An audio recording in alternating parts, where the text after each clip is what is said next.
Your show will go live in 5 seconds. 4, 3, 2, 1.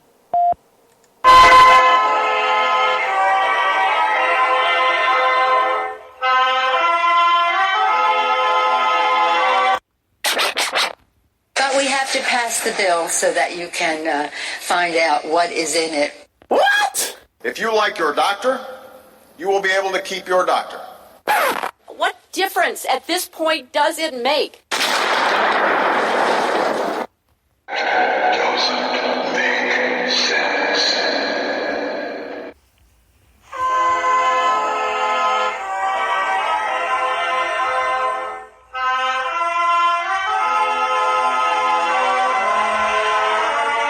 If you're looking to make sense out of what's going on in the world today, then you've come to the right place. Welcome to Southern Sense Talk Radio with your host, Annie, the radio chick Ubelis, and featuring Curtis C.S. Bennett and the most interesting guests that you'll find anywhere on internet radio. And you can join the show and let your voice be heard by dialing 917-889-3675. So sit back, relax, and remember, Southern Sense is common sense.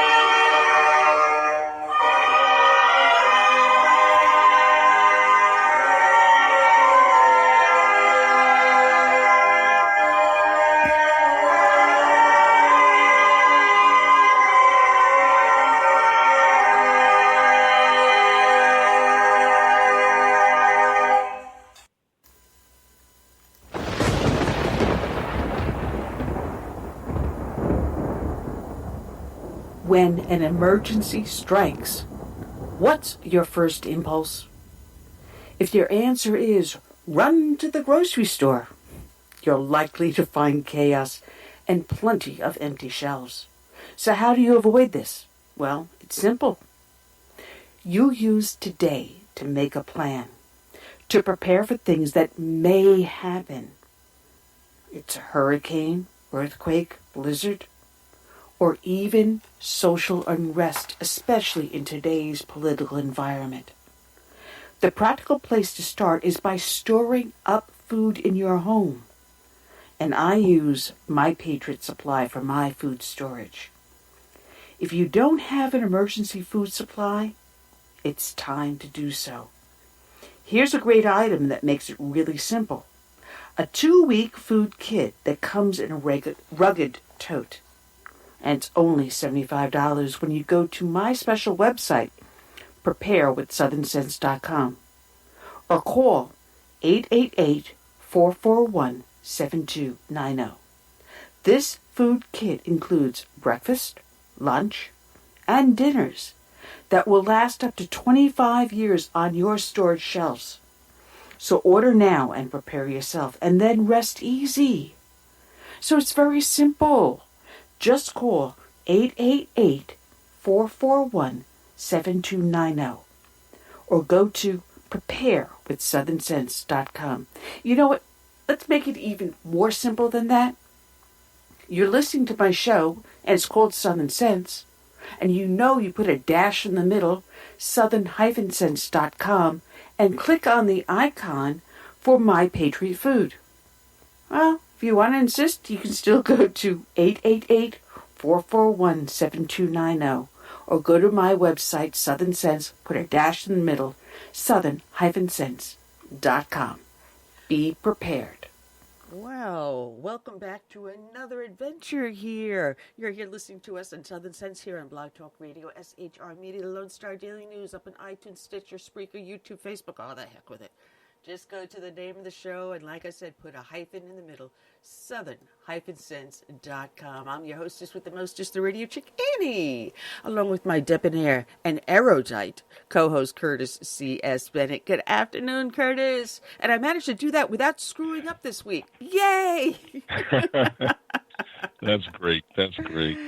I'm enjoying the overcast skies here in Florida. Same here. Hopefully it won't rain too bad. But Same it's here. good sleeping weather. 3 hours north much, of you. But yeah, other than that, I've been trying my best to avoid this impeachment fiasco. Oh, man. And it hasn't been hard either, because I have over 100 and something other channels. Oh, jeez. I mean, it's absolutely insane. I mean, and of course, Shift has been altering testimony, claiming certain things are in transcripts, and he just makes them up out of thin air. Want to know which Hollywood screenwriter's writing his script as he goes into these impeachment hearings for his monologue. But we got ourselves a really packed show today. Liz Harrington, she's the RNC spokeswoman, will be joining us again at the start of the show, followed by our friend Mark Robinson. People know him from the YouTube video up in North Carolina, where he challenged the Greensboro City Council about their attempt at gun grabbing. Our friend Clarence McKee, again, always a favorite on the show. He's returning. We got a new person, Lauren Bobert. She is a restaurant owner and a gun owner who open carries in her own restaurant. Her waitresses open carry as they're serving you. She's also running for Congress. And then a dear friend of mine that I've known for like the last 10 years or so, James Simpson. You know him as the author of the Red Green Axis. He's got now a Red Green Axis 2.0 that came out this past June. Jim is a dear friend of mine.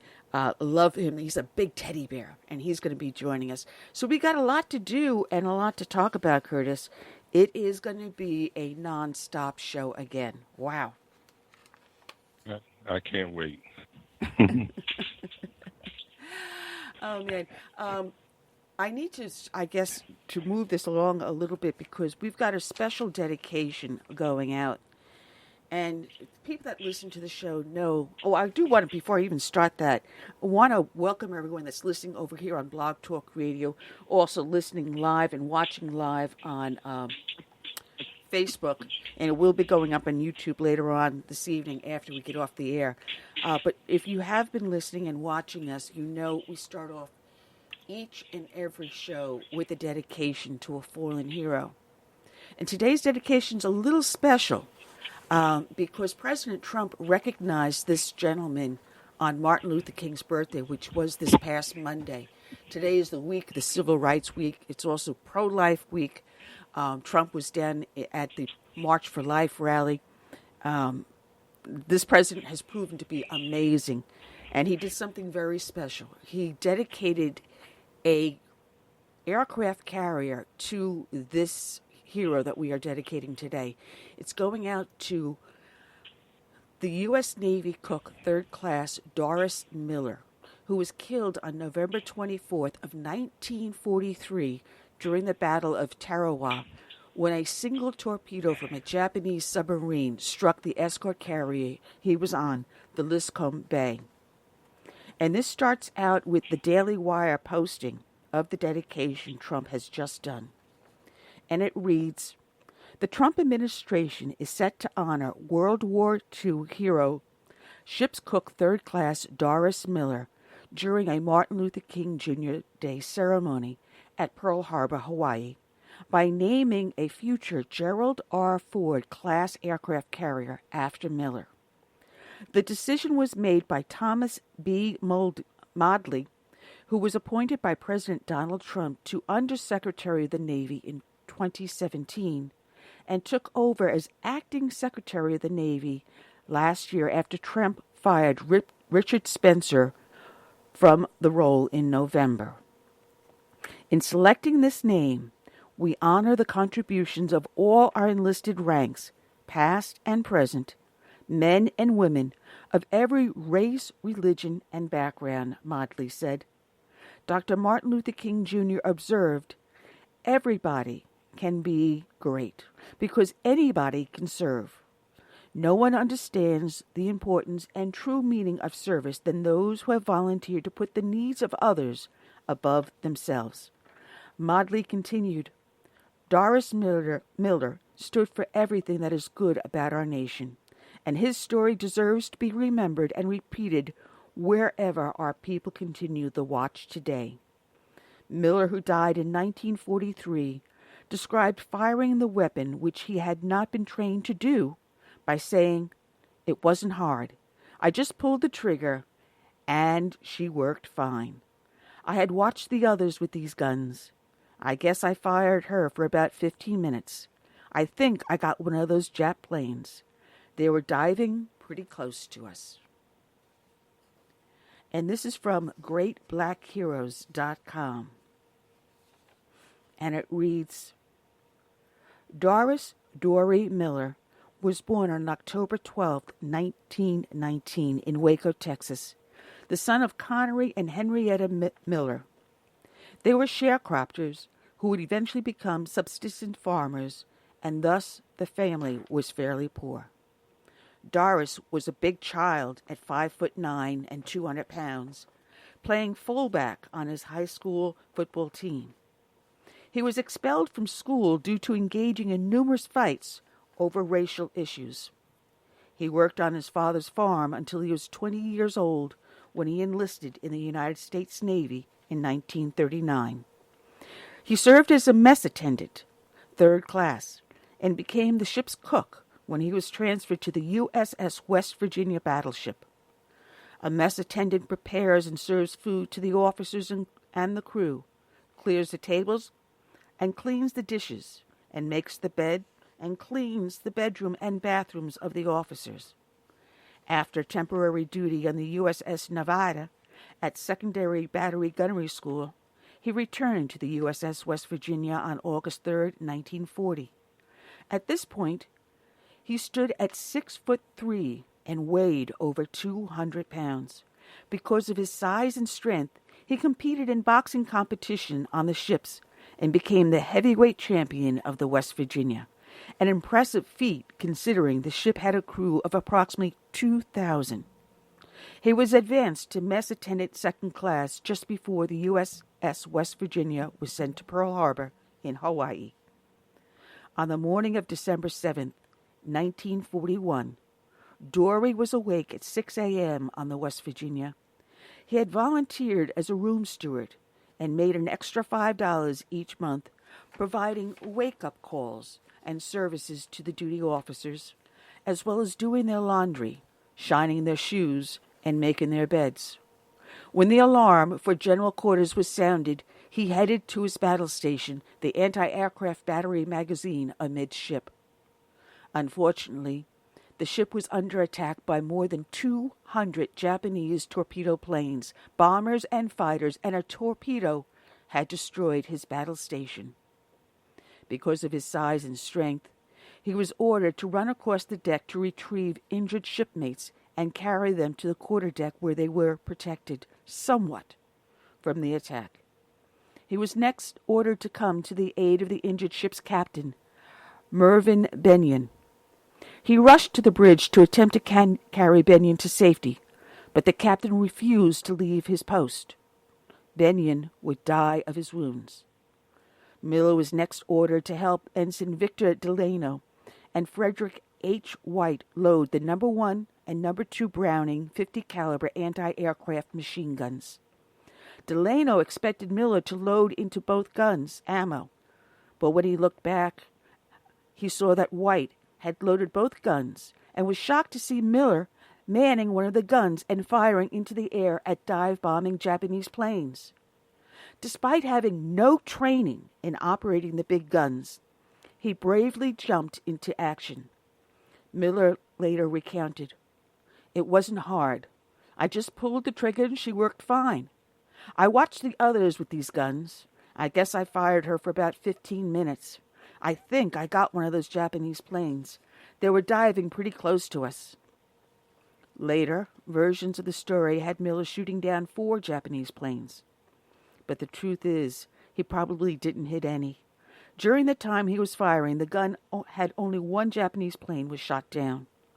One of those planes that he, Miller, was shooting at, and everyone else in the bay was shooting at, went down. He felt very pleased with that. And I don't blame him, but there were a lot of other guys shooting at it also, Victor Delano related in 1993. Added White, I did see Miller shooting, but I would term it rather wild. So I doubt he hit anything. I certainly did not see him shoot down a plane.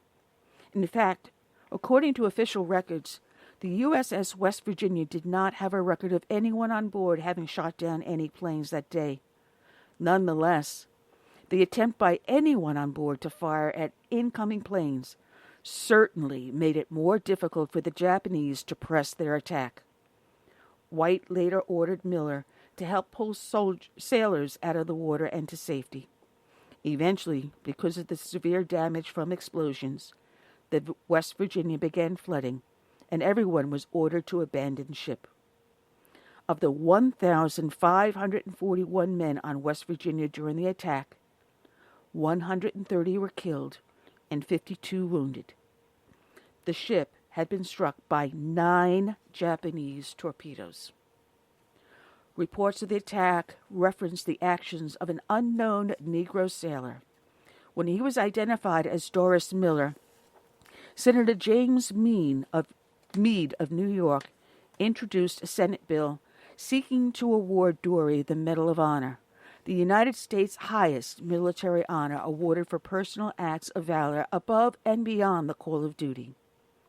On April 1st, 1942, Doris Miller was commended by the Secretary of the Navy, Frank Knox.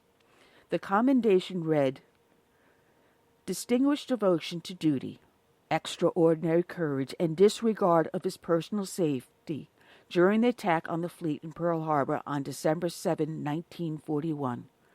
While at the side of his captain on the bridge, Miller, despite enemy strafing and bombing, and in the face of serious fire, assisted in moving his captain who had been mortally wounded to a place of greater safety, and later manned and operated a machine gun until ordered to leave the bridge." On May 27, 1942, he was presented the Navy Cross by Admiral Chester Nimitz, the commander of the Chief for the Pacific Fleet, on board the aircraft carrier the USS Enterprise, for his extraordinary courage in battle. That citation read, "For distinguished devotion to duty, extraordinary courage, and disregard for his own personal safety, in the face of serious fire, assisting in moving his captain, who had been mortally wounded, to a place of greater safety, and later manned and operated a machine gun until ordered to leave the bridge." This marks the first time in this conflict that such a high tribute had been made in the Pacific Fleet to a member of his race, and I'm sure that the future will see others similarly honored for brave acts. Signed, Admiral Chester W. Nimitz. He was reassigned to the USS Indianapolis on December 13, 1941, and his rank was raised to Mess Attendant First Class on June 1, 1942.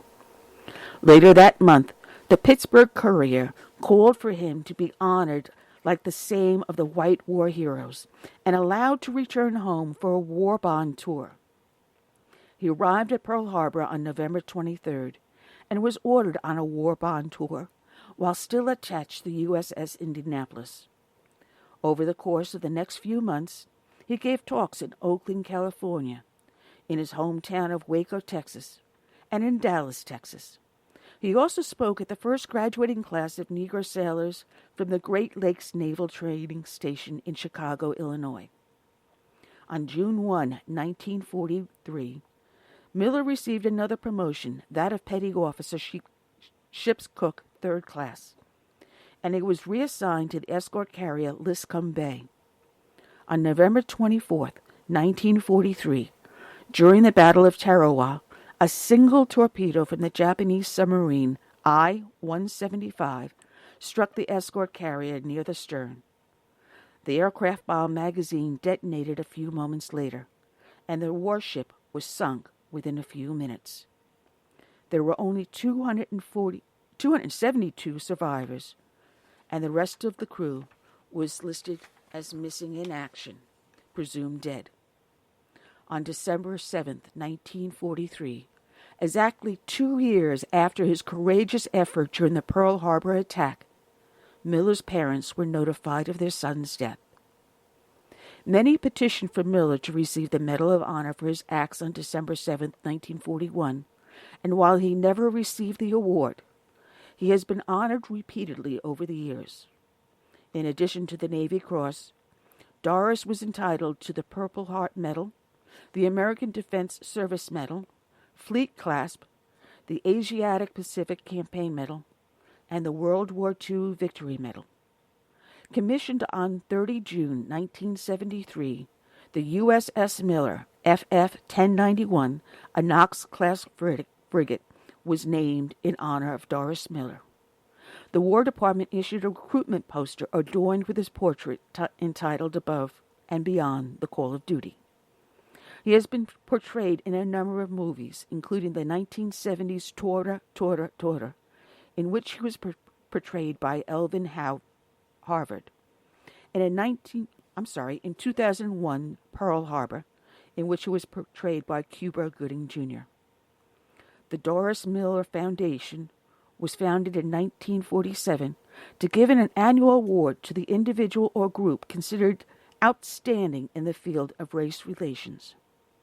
In February 2010, the United States Postal Service issued a commemorative stamp in his name, and on June 30th, 1973, the USS Miller FF 1091 was commissioned in his honor.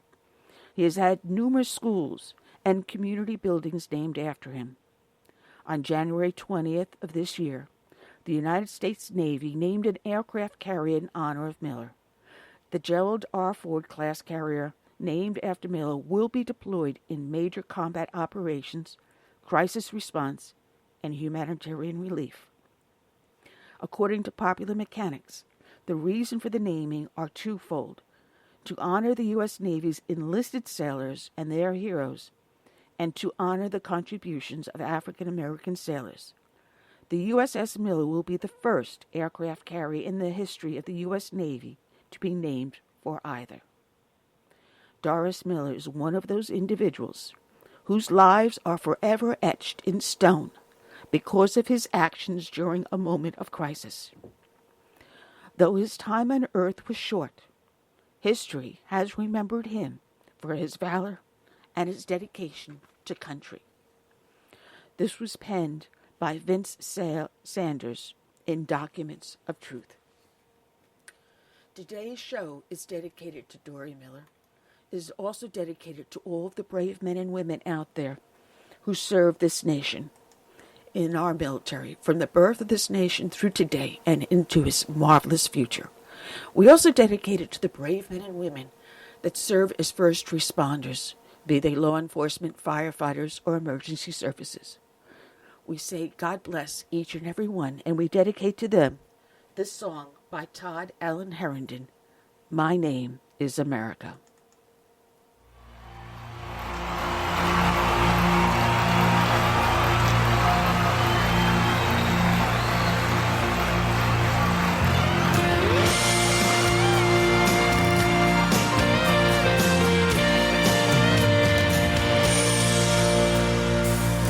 The grip of oppression, I fought for my liberty. I paid with the blood of my people. Freedom has never been free. Now my door's always open to dreamers and friends. When I'm attacked, I protect and defend, because my name is America. I stand proud and free. My name is America. Don't tread on me.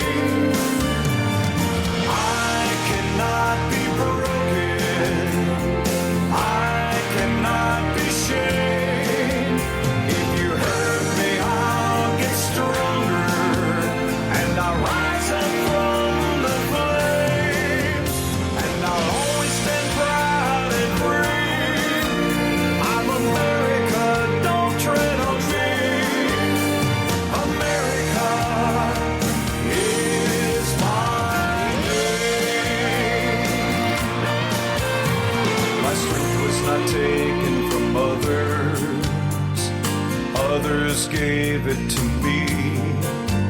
They believe in the virtues I stand for, my respect for humanity.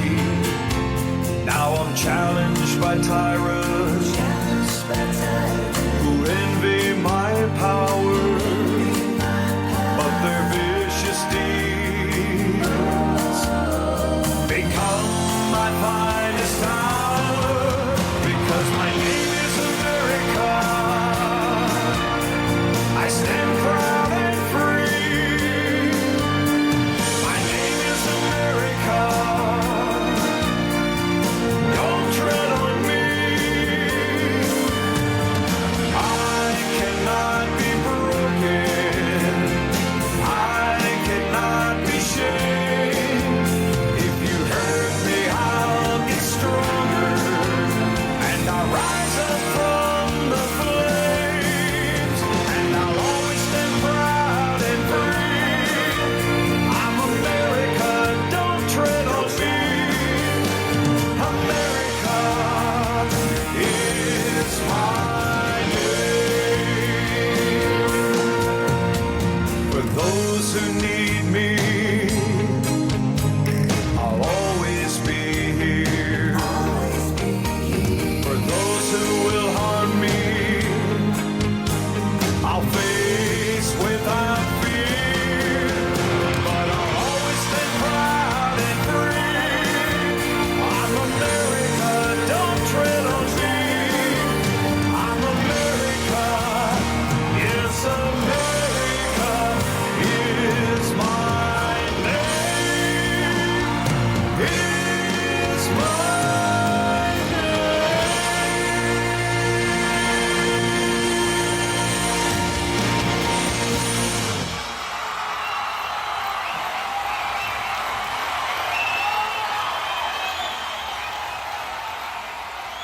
All right, and we're back. You're listening to Southern Sense here on Blog Talk Radio, SHR Media, the Lone Star Daily News, up on iTunes, Stitcher, Spreaker. Oh, jeez. Just go to the name of the show, put a dash in the southern-sense.com. I got an itchy nose all of a sudden, so pardon me if you're watching. I'm picking my nose. It's itching like crazy. Oh, my goodness. Oh, jeez. I'm either going to get into a fight or kiss a fool. Yanni, where are you? Anyway. No, great things lie ahead. You're here listening to us. Oh, man, I'm your hostess with the mostest that's lost it. Radio Chick Annie, along with Curtis C.S. Bennett. Again, welcome everyone that's listening in on our chat room as well as over on Facebook. Oh, geez. There's so much to talk about. I just, pardon me, guys. My nose is itching like crazy. Oh, jeez. Anyway, we've got so much to talk about. You know, our president did something today that no other president has done in the past, and he showed up at the March for Life rally today. I mean, the March for Life rally started right after Roe v. Wade was ruled upon back in 1973 by the Supreme Court, and that's when they started the March for Life rallies, which was not very popular. A lot of presidents like to hide in the Oval Office behind their desk and their safety, but he got out there and went to the rally, got up and spoke. And on one side was our friend Alveda King, Reverend Alveda King. She was there, Martin Luther King's niece. And on the other side was Mike Lee. And listening to the crowd, they loved him. No president has done that before. Jimmy Carter didn't. Both Bushes, Bush 1 and Bush 2 did not. Ronald Reagan didn't.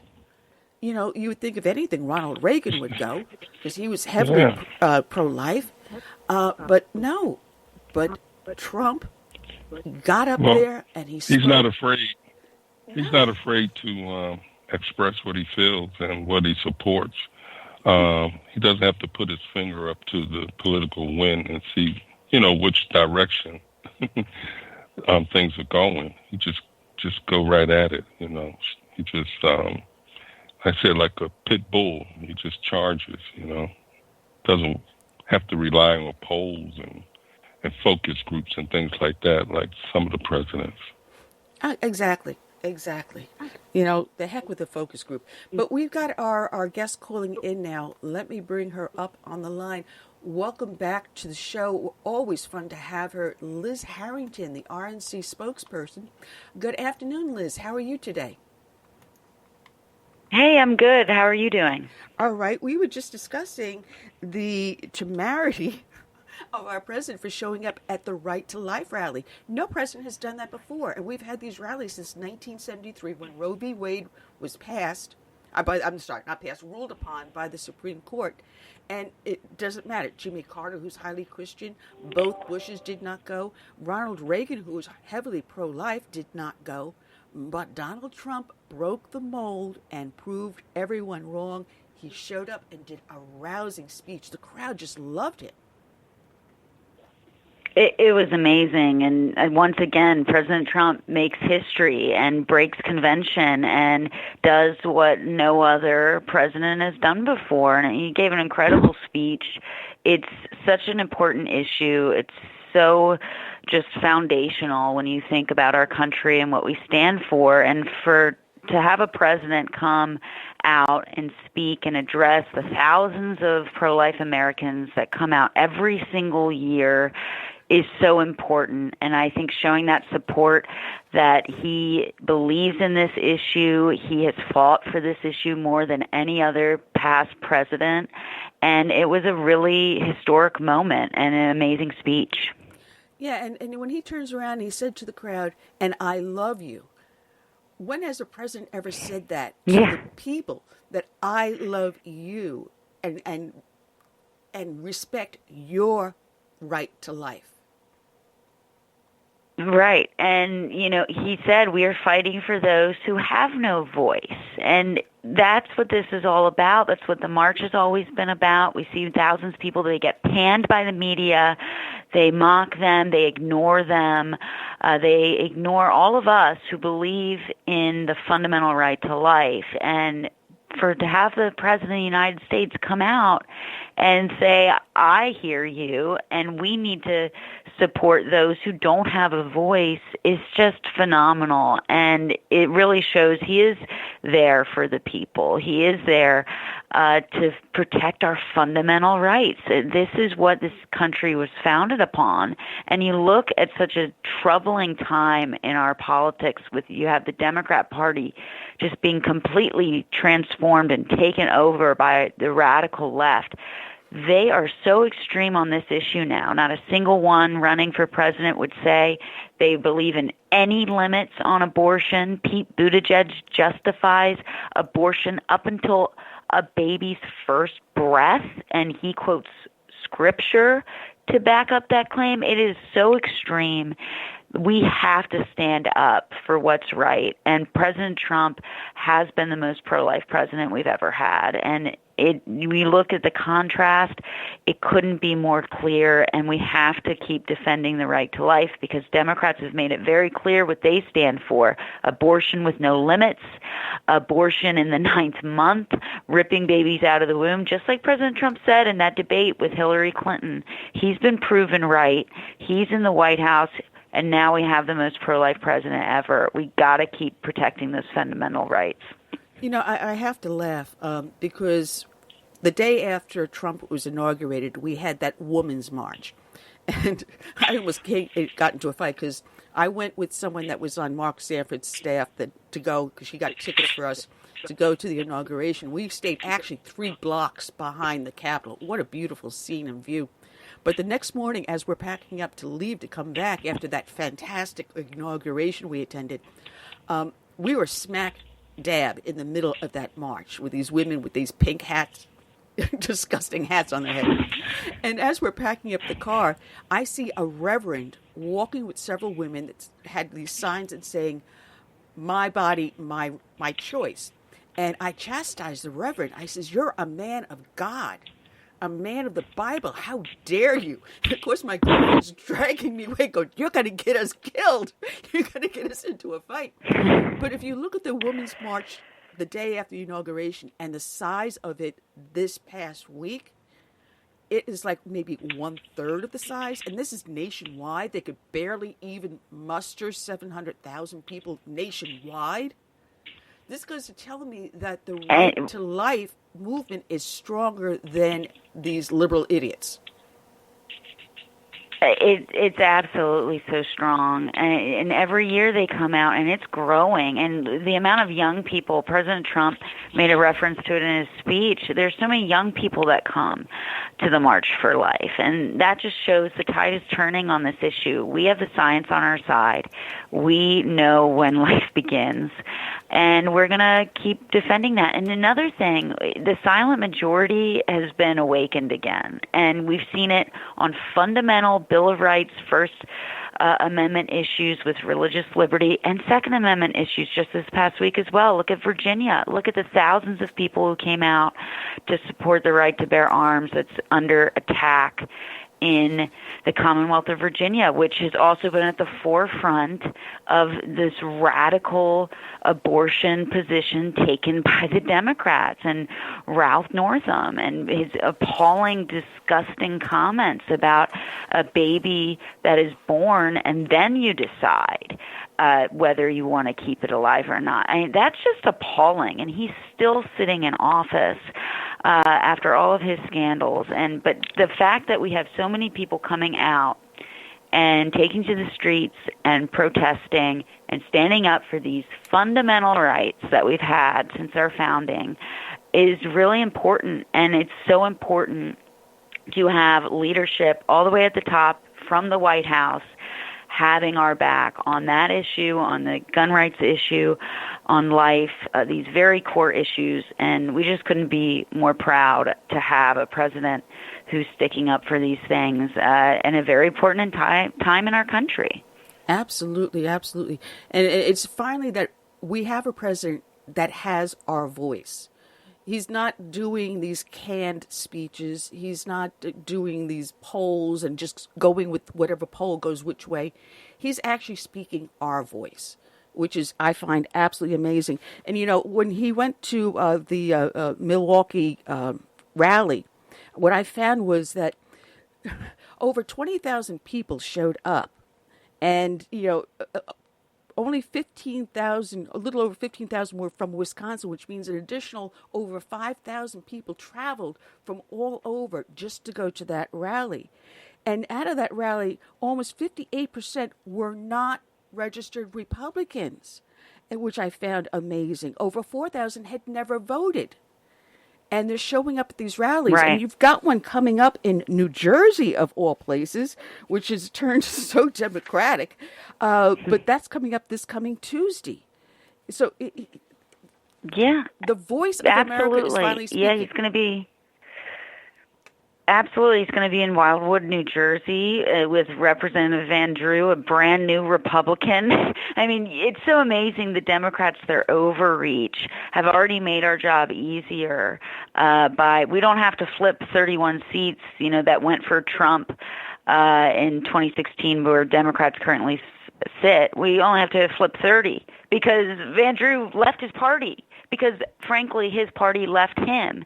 They've gone so far to the left. It's out of control, and we're seeing this all throughout these rallies. It's amazing to see the numbers. I looked at the last 8 since September.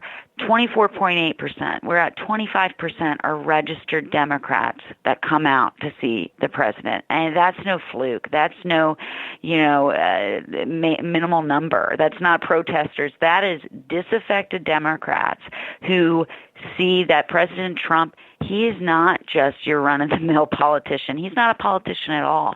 And he's sick of the political games, and he just wants to deliver for the American people. And we've seen it day after day. We talk about a historic day today, the president being at the March for Life. Think of how many historic days he's had we're not even a month into this year. He killed Qasem Soleimani, a top terrorist in the world. He signed a historic trade deal with China. On Wednesday, he's about to sign the USMCA. And he showed up to become the first sitting president to be at the March for Life. I mean, these are historic, groundbreaking things. And what's history going to look back on? They'll look back on a president who was vindicated and acquitted and one of the most successful presidents we've ever had, and a Democrat Party that completely lost their mind. They lost the House of Representatives, and they got nothing done for the people. They won't be remembered at all because they haven't done a single thing. And so when you think about all the accomplishments that President Trump's been able to do, despite this relentless hysterical resistance, attacks. I mean, this impeachment show trial is such a farce, and yet he's still winning, and he's still delivering for the people, and he's not going to stop. You know, what I find funny is you listen to the left's media, and someone must sit there every morning and shoot out to all the media stations the notes of the day. These are the words you use today, because they say the same exact thing, whether it's MSNBC, CNN, CBS, whatever station you're listening to, it's the same exact words and phrases. So I'm wondering, who is it that's sitting there in that little tiny dark room shooting out all these emails? These are your talking points of the day. There's no originality in any of them. It is. It's embarrassing. It's just mindless drones repeating the same thing over and over. It's like what we've seen. Nobody could possibly be watching. No normal person. We have to watch it because this is what we've chosen to suffer through for as a living to do. But nobody's watching this sham. And you hear Adam Schiff, he's just repeating the same thing over and over and over, and it's all a bunch of lies. And then they repeat the same things on cable news. But you know what? It's really a disgrace. CNN, MSNBC, they didn't show a single second of the president making history today at March for Life. But you know what? The people are watching, and they can go and watch it on Fox, or they can go online and see it. They can go on Twitter. I shared the White House link. It has over 300,000 views. People can see the contrast. They're tuning out from the crazy Trump deranged media and the Democrats. They just don't believe them anymore. I mean, here they lied for over 2 years about the president in Russia. He was completely vindicated. And what are they doing? They're acting as if that never happened, that he was never cleared, that it was all, that they're still pushing the same conspiracy theory. A day after we have definitive proof that at least 2, if not more, if not earlier, of the FISA warrants to spy on a Trump campaign aid were illegal. And yet they're still pushing this disgusting lie that was created by Hillary Clinton to launch this collusion, crazy conspiracy theory. They're still pushing it. It's been absolutely discredited. It's a disgrace, and it's an insult to the 63 million Americans, and that's a growing number, by the way, who voted for President Trump and are now going to vote for him in 2020. We decide elections, not radical Democrats in the House of Representatives who are just drunk on their own power after what they always wanted to do. No, Americans will show up. We know the president did nothing wrong, and we're going to show up so big and so loud in November that they're going to have to come up with something else. It's moved from Russia to Ukraine. They're going to have to go to a third country because they're not going to be able to explain it away. You know, what I find interesting is the fact that in the black community, Trump has, I think, over 30% support in the black community, and that's something that the Democrats are very fearful of, because if that support is translated into votes, the Democrat Party is doomed. But Curtis, you got to remember, that's only people that are admitting that they support him. You're going to have a lot of closet Trump supporters that, because of family problems or their spouses on the opposite side of the political spectrum, they're not going to admit it. They'll go into the vote, and the way you say. So it's a higher number, honestly, I think. Am I right or wrong, Liz? I absolutely think there's always the hidden Trump voter in all these public polls. Oh. Absolutely. I mean, look at what the media does. Why would you want to tell a stranger, especially a stranger from a news outlet or from some polling company, why would you want to tell them that you support President Trump? Look what they do. Look what they did. I mean, here we are a year later, but look what they tried to do to Nicholas Sandmann.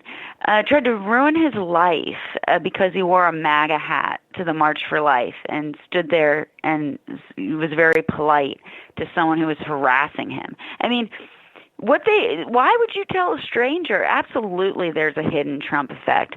Just like there was, throughout 2016, and as it got closer and closer, I was just so convinced President Trump was going to win. There's just no way. I've seen it, at a certain point, the anecdotal evidence just adds up to something more. Every Uber I took, every taxi, they were always like, yeah, I kind of like the guy. And they would whisper it. And everywhere you went, you would have people come up to you. I had my high school reunion. I went the week before the vote, and people had seen me, on Fox, so they knew I was a conservative. But they came up to me. I can't tell you how many people my age, whispering, yeah, I like him. And, at a certain point, this is not just anecdotal. It's real, and people are coming out. And it's the same thing today, but it's actually growing. It's growing because the party, the opposition to him has gone so overboard. They've completely lost it. They have just... Their overreaction is turning off members of their own party. It's certainly turning off independents, moderates, everyone, because they say, wait a minute, you said the sky was going to fall a million times. The country's actually doing great. I have more money in my paycheck. The country is better off. My family's better off. And, hey, the guy is... he said he was going to do these things. He said he was going to renegotiate NAFTA. He did it. He said he was going to use tariffs and get a better trade deal with China. He did it. All of these, he said he was going to defeat ISIS in Syria and destroy the caliphate. He did it. So you look at all these things, and if you're an objective observer whatsoever, you have to say, this guy is a man of his word, and he's fighting for the country. And the Democrats... And don't forget the embassy. Yeah, absolutely. That's just like him showing up to the March for Life. Past presidents Republican presidents were pro-life. They did some good things, but the same thing with the embassy. They promised, we're going to move, we're going to recognize Jerusalem as the capital. They didn't. And President Trump, he gets in and he says, why not? Let's do it. Let's go. And, does it way under budget and before schedule. And it's amazing. And because that's what he cares about. And you needed somebody like that to come in from outside the system. Kellyanne Conway had a great op-ed in Washington Post the other day, yesterday, I think. And it goes unnoticed, or you forget, or you realize, but it was a passing note in the op-ed. It wasn't even really the main point. But here's the guy. This is the first time in history that he hadn't held elective office before, and he hadn't been a general or served in the military. And he did what's never been done before. And that just it shows we needed an outsider who wasn't a politician, who wanted to shake up Washington and get it back to some common sense. And boy, has he ever. And we still got so much work to do. But the accomplishments, the list is just stunning and amazing. And we've never seen anything like it. No, I'm going to make a prediction here because I know Trump is going to take the national popular vote. And there's been that movement across the nation from the left to pass these resolutions or legislations to circumvent what our founding fathers wanted us to have with the Electoral College, to actually twist it.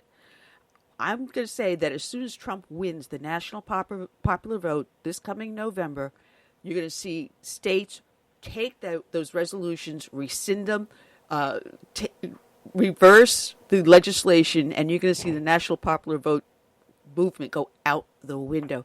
I had my county GOP meeting. I certainly hope so, because it would be devastating if we got rid of it. It would be awful if we got rid of the Electoral College. It just really would, because we would never have a voice in so many states. It would just be horrible. Well, I had my county GOP meeting last night, which is why I'm looking a little ragged around the collars because it went really long. And we have had an increase in people registering as Republicans of 230% over 2016. Wow. From 2016 to today, 230% increase. We had one of our board officers be approached in the grocery store, and someone walked up to him and handed her registration, saying, "This is my check and my dues. I want to join the county RNC." And this is what, and I'm seeing this in just my little tiny corner of South Carolina. Imagine the rest of this nation seeing this same resurgence. Absolutely. And for the data that we get from the rallies, Brad Parscale has identified 2.4 million voters. And that's your popular vote right there, right? If you think about it. But 395,000 of them, almost 396,000, didn't vote for President Trump last time. So that's a huge number, and that's going to be growing. That's just from the rallies so far. We're going to be hitting the campaign trail so much coming up. President Trump just never stops. But it's going to be I think it's going to be so amazing to see. And like I said, they're going to have to find a third country. I don't know what the Democrats are going to do. They've still never accepted 2016. Then they'll never accept it. But then they'll have to be moving on to getting to accept 2020. And if this impeachment sham has proven anything, Adam Schiff's just come out and said it at this point.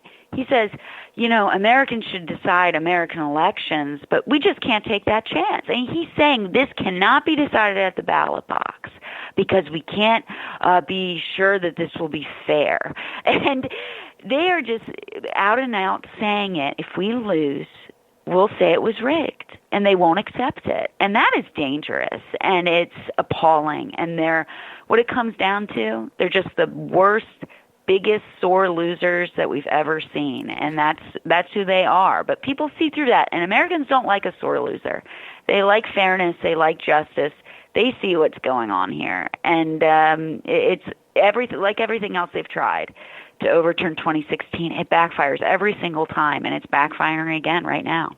Well, it's funny because over my shoulder, if people want to look, I've got my Trumpy bear on my bookcase wearing a mega hat. And true story, for Christmas, I bought a Santa suit, a Trump mask, and I had stuffed him, put him on the easy chair in my living room with Trumpy Bear on his lap.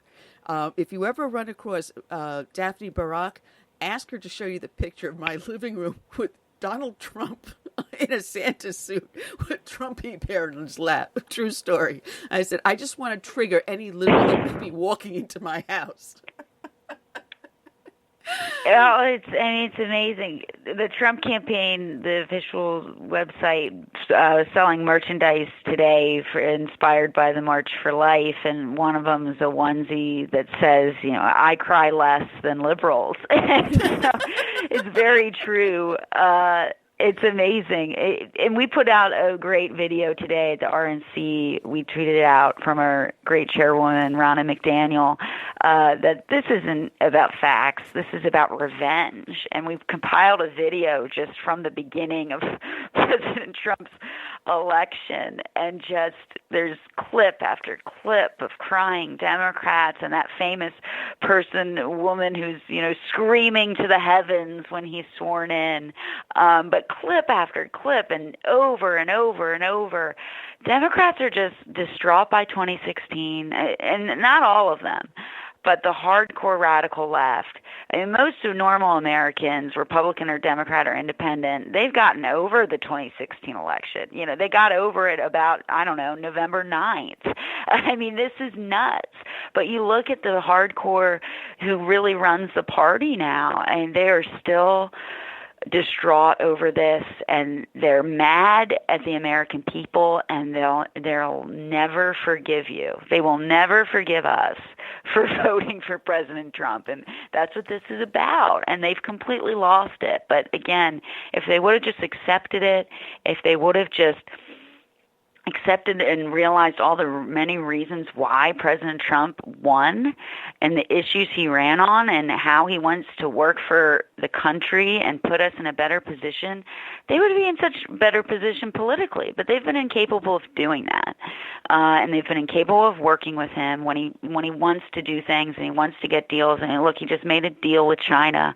He just made a deal with Mexico, Canada. He did that over a year ago. It sat forever on Nancy Pelosi's desk because she didn't want to give him a win. But he is a negotiator. He wants to make deals. And Democrats, they're not interested in that. They're just interested in their power and trying to smear a good man who's been getting some amazing things done for the country. Well, and I just want to know who's the script writer for Adam Schiff.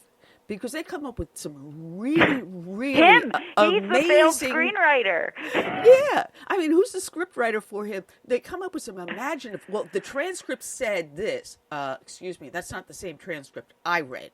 I mean, where does he come up with this stuff? I mean, does he dream this stuff up and scribble it down for the next day? It's amazing. Can this man even tell the truth? It's does he know what it is? It's embarrassing. He spent how many hours this week just flat out lying. And, you know, it's like we're stuck for the Democrats. They're stuck in the Obama-Biden years. They're stuck when Ukraine never had the military aid, when Russia had all its flexibility and invaded Crimea and the Obama administration did nothing. I mean, what are they talking about? These hawks, all of a sudden, where were they during the Cold War? I mean, you have these Democrats that suddenly sound like they want to invade Russia. It is insane when this president has been the toughest.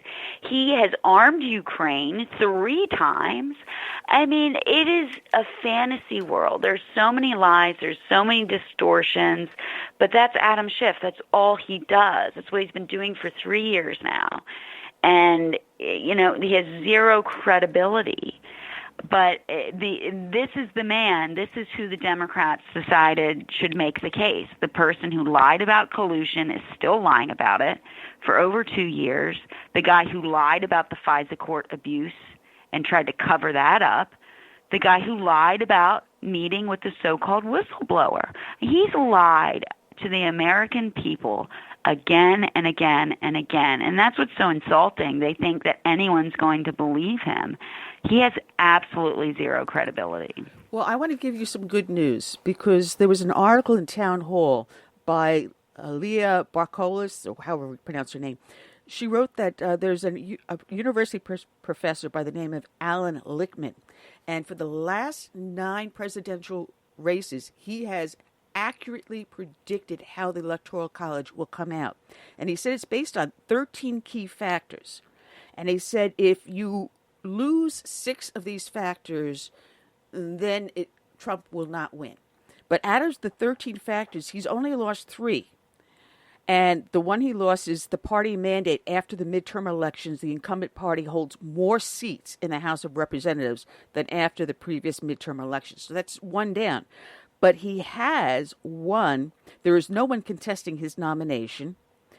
He's the incumbent. That's 2. There is no significant third party. That's 3. So Bloomberg, forget about it. The short-term economy is excellent. The long-term economy is absolutely excellent. The policy change, he has effected major changes in national policy. You think about that. What we'll be facing the closer we get to the election will be social unrest. So that'd be number 2. And the impeachment is the scandal that he faces, but it's going to backfire on those. So that's a half. I'll give them a half on that one. He has had no major foreign or military failure. He has had major foreign and military successes. Look at China. Look at the trade bills he's got now with Canada and Mexico. He has charisma. And the challenger in the Democratic field, name me one that has any charisma. So out of these 13, he's winning with 10. This is looking very good. Absolutely. And, you know, it's because he's followed through. He's been so consistent. What's amazing is to see the Democrats spinning themselves up in circles, just contradicting themselves, completely illiterate to history. I mean, saying one thing one week and the complete opposite the next. Oh, this is so urgent, and then we're going to sit on it for 28 days. Oh, our case is so overwhelming. Oh, we need more evidence. And it's so utterly incoherent because they have to, because they're lying and they don't have a case. But President Trump, he is so consistent. I encourage your listeners. We just had the 3rd anniversary of his inaugural address, his inauguration. Go back and listen to that speech. It's not that long. It's about 17 minutes or so. He is followed through. He said the same thing then. He said no more on this day forward. It's going to be America first, whether it's foreign affairs, whether it's trade, the economy, issue after issue. And look what he's done. It's so utterly consistent. What did he say? No collusion, no obstruction. What happened? No collusion, no obstruction. All these things he said, and they were right. And they keep changing. Oh, 8 quid pro quos. Oh, never mind. Not a single quid pro quo. Oh, let's poll test it. It's not even in the articles because it didn't happen. I mean, all these things, President Trump has had the same defense, and it always has been because it's what he believes and it's what he did. And he has been the same person. That's what people love about him. He tells it to you straight, and he's the same guy behind closed doors as he is in public. He is a straight shooter, and he cares about the country. And that's what this has always been about, and it's been so consistent. And that's how you know he's the one that's telling the truth. Democrats, they just twist themselves up in knots. They say a million different things. They contradict themselves over and over and over and over again because they're not telling the truth. It's just a political smear. It's just a political stunt to try to get political gain. But because they know they cannot compete with this. They know they cannot. They don't have a candidate they believe in. They don't think any of these guys can make it. They don't have any accomplishments, and they look at what President Trump, who's been proven right again and again and again. How do you compete with that? And in a sense, Adam Schiff is right. That's not fair. It's not fair to have to run against President Trump, who's done so much for the country and so much for Americans. It's not a fair fight whatsoever. Well, to give you another boy of hope, even Van Jones said that there's no Democrat in the field that can take Trump out. When you have Van Jones saying, guys, right, you can't beat him. And he's a smart guy. Van Jones is a smart guy. And absolutely, that was the reaction after watching the debate. And it was any normal person's reaction. They've got to be very scared, these Democrats, because they don't have anybody that can take it to President Trump. It's just out of, talk about big league.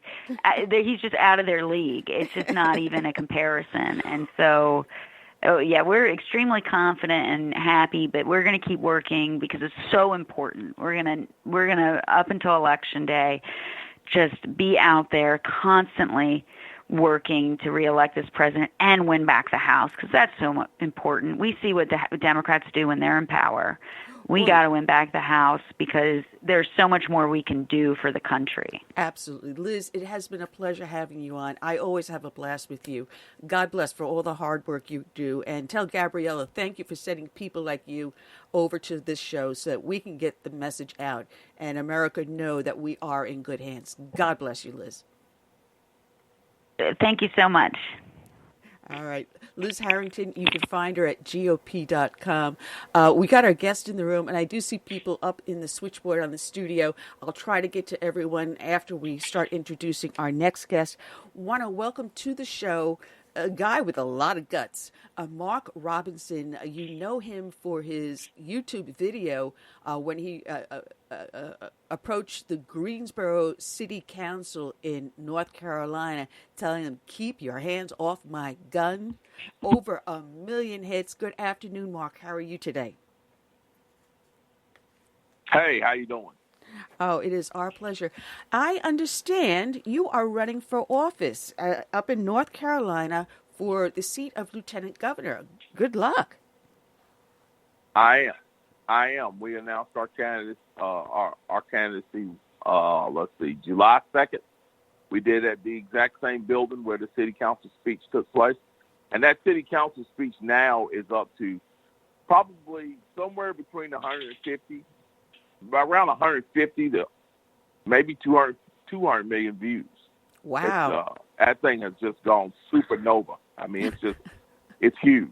Everywhere I go, there are people who have seen that speech and shared that speech, and it's just incredible. I still can't believe how viral that thing actually went, and how many times it's been seen, and it just keeps reoccurring over and over again on social media, and it's really crazy.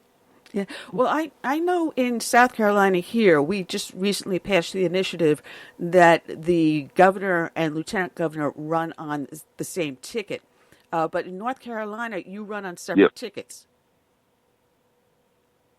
Yeah, that's correct. We run completely independent. As a matter of fact, right now we have a deep blue Democrat as a governor who is nothing but an obstructionist. He's not helping North Carolina at all. And we have a we have a deep red lieutenant governor who is absolutely wonderful conservative, strong conservative, who's the lieutenant governor now, but he is actually running against the governor in November. So we're hoping to unseat our Democratic governor, replace him with a Republican governor, and then replace this conservative lieutenant governor with another conservative lieutenant governor, which will be me. So. Well, that's our goal. You have a very curious background because I was reading, what you had up on your page and stuff. People don't understand that there are rural areas here in the South where someone as young as you are grew up with no electricity and in very, very poor circumstances. You went through foster care, so you know the system. And yet your mother was able to unite the family back together once again. So, in areas such like that, like I know in South Carolina, they would be heavily Democrat. But where was your epiphany that brought you over to the conservative side? Well, let me clarify on where I grew up. Now, I grew up in the city. I grew up in the heart of Greensboro, on the east side of Greensboro, which is the city. And we did have electricity, and of course we had running water. But any of the standard extras that you had in the 1970s, the telephone, the car, carpet on the floor, central air, any of those things, we had none of that, up to and including color television. We had none of that. We didn't have any of those extras. We did have electricity and running water. And like I said, we did live in the city. And I would suspect that at that point in time, in the 1970s, when I was coming along, that most of the people in our neighborhood were probably Democrats. But in my family, we never really talked about politics, ever. Most of our conversation was centered on faith, and it was centered on fairness, and it was just really just what was right, what was wrong. Republican, Democrat politics never entered the picture. We were heavily focused on what was trying to figure out what was right. And I think that is the reason why I am a conservative now. Because conservatives, we by and large, we fight for what's right. And I believe that anybody that's grown up really, truly fighting for real justice, really fighting for what's right, not this ersatz justice that the left has imagined in its mind where everybody everything should be equal, because certainly everything is not equal because people don't put out equal effort. But what's right? And what's right is the things that conservatives fight for, the standing up for the unborn, standing up for true economic freedom for everybody, for capitalism, for free trade, those type of things, those type of issues. So the things that we stand up for are based on fairness, and they're based on just plain right. Well, across the country, we see the gun grab, and you are known for your stance on the Second Amendment, and you are an NRA spokesperson. give me your feedback on this rally that just occurred this past week in Virginia, because we heard there was going to be a counter-protest, there was going to be violence. And when I hold a Tea Party rally, we come with garbage bags, so we leave the place cleaner than when we got there. And that's what I saw. I saw the rally people cleaning up after themselves. That's exactly right. I'll give you my take on it, and this is my real feeling on it. You know, I read a few things out there. People were saying, well, you know, sure we had a rally, but you know what we really got to do is we got to get out and vote, or saying, you know, rallying is not going to do any good. Rallying and coming together as a group of determined patriots who are showing your support for this cause, it does all the good in the world. When some people that are not even drawn into this issue yet, saw all those people out there gathered in Virginia, they took notice, and then they began to ask questions about what was going on. I guarantee it. People began to ask questions about why are all these people at the Capitol. Then when they looked into it, found out what the issue was, found out how vital the issue was, and then on top of that, saw how magnificently these people displayed themselves when they went up there. They were peaceful, and they even cleaned up behind themselves. That's going to draw a lot more people into this cause. That's going to inspire people to get out there, get involved in their local parties, get involved in what's going on at the local level, get involved in what's going on the state level, and to vote for strong conservatives who are going to back the cause that these people were marching for. Those that say it doesn't do any good, they're just being foolish. That is how you get people out to vote, by making displays like that, and by proving the mass media and the leftists to be wrong, who said that it's going to be a white supremacist rally and it's going to be violent. Nothing could have been further from the truth. It was a highly diverse crowd of American patriots who gathered with guns. Nobody got hurt, and they left the place spotless. There could be no greater promotion for our cause than what those patriots did in Virginia on the 20th. No greater ad, no greater example. So I really believe it did a whole lot of good. It inspired people. It got people charged up. It got them ready. And now we're ready to hit the ground running for these 2020 elections and get some strong conservatives elected in Virginia and in all the states across this nation. Yeah, I just loved watching the footage of that, and especially when I saw the guys walking around with the garbage bags and people going out of their way to find someone with one of them so they can throw whatever trash they collected out. And it says a lot for what mainstream America is about. I want to switch a little bit over. That's right. Because, you know, you are a person of faith. Your mom made sure of that, raised you real well. But we've had an attack on our Judeo-Christian faiths. We're seeing a rise in anti-Semitism from the left, and yet we have to pander to radical Islam, and yet we have to then ignore our own faith. You know, we're seeing in places such as Minnesota, where you have prayer rooms for Muslims and the foot baths, but yet if someone shows up with wearing a crucifix, a skull cap, or carrying a Bible, they are berated, they are sent home. Heaven forbid you have an American flag on your T-shirt. Right. See, here's the problem. And I'll tell anybody this, and I don't care what they say.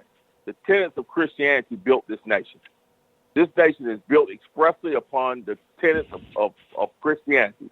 Judeo-Christian principles is what our Constitution is based on.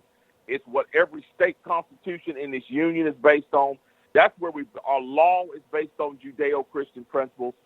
This country was built with Judeo-Christian principles as the fuel that drives it. You cannot put a different fuel in this thing and expect it to work. No more than you can expect to go out and pour kerosene into the gas tank of a Corvette and expect it to crank up and run for long. We continue to pour this anti-Christian, anti-Semitic message throughout this nation. We're going to see some real hard times because our system was not built to work side by side with the tenets of Islam. I'm sorry. Now, people have the right to practice Islam, sure, but this nation should not be bowing down or changing its ways, changing its rules, or changing its laws to fit the religion of Islam or any other religion. It should be run and administered by the tenets it was created on. And I'm sorry if people don't like this, but it was created on Judeo-Christian principles.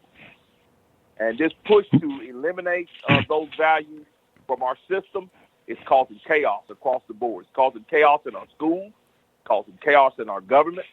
It's causing chaos in the law. There's so many. It's even causing chaos in the workplace.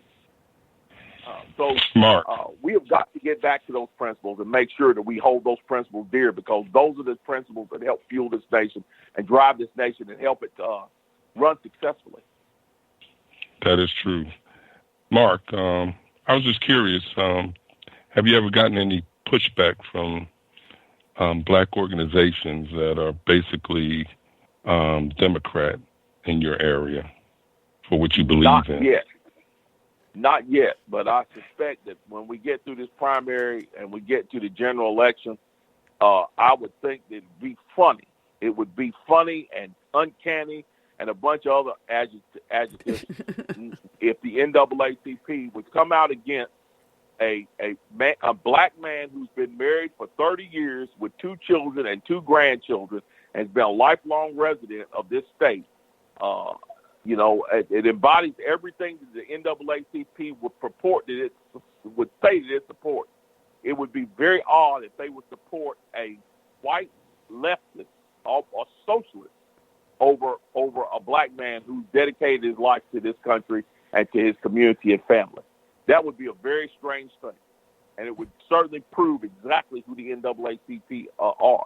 And I do suspect that that's what will happen in the general election, should I get through the primary. Wow. That says a lot. That says a whole mouthful. Originally the NAACP was founded by Republicans, and it just got usurped. Absolutely. It got completely usurped. It no longer stands for what it should. That's right.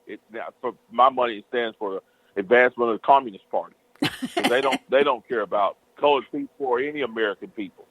They simply care about the Marxist socialist agenda that the left is pushing and the money that's behind it. And that's the only thing that they do. Right here in North Carolina, the voters, 54% of North Carolina voters voted for voter ID in this state. And the NAACP sued because of that.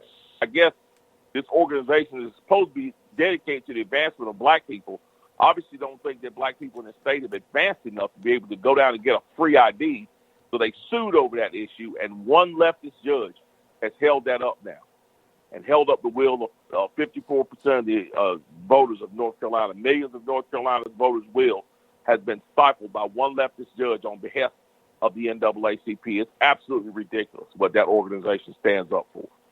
Well, it's funny because we passed the same law here in South Carolina when Nikki Haley was governor, and she was rather clever because she foresaw their attempt to file a lawsuit. And what she did was, all right, the law goes into effect on such and such a date. So from this date to this date, the state will come, pick you up at home, take you to the motor vehicles, wait for you, and take you back home. If that's your excuse that you can't get there, then we will provide free of charge, courtesy of the taxpayers, transportation. And they're saying, there's going to be 5 million voters disenfranchised. And something like about 200 people used the free ride for the ID. Yep, took advantage of it. That's exactly right. I've had people say stuff. I had someone make this ridiculous statement to me on social media. They said, I made a post about voter ID, and their comment was, you really need to lay off the voter ID issue. Don't you understand that a lot of poor people on welfare can't get an ID? And I had to remind this person, you have to have an ID to get welfare. Yeah, don't you? And, that's the kind of nonsense that, yes, you do. That's the kind of nonsense these people are saying, that poor people on welfare can't get an ID when you have to have an ID to get welfare. I mean, I have not heard one good excuse why people shouldn't have to show their ID to vote. the same way they have to show their ID in the bank, the same way they have to show their ID to get into the federal building that judge works in, and the same way they have to show their ID in order to be able to exercise their Second Amendment right.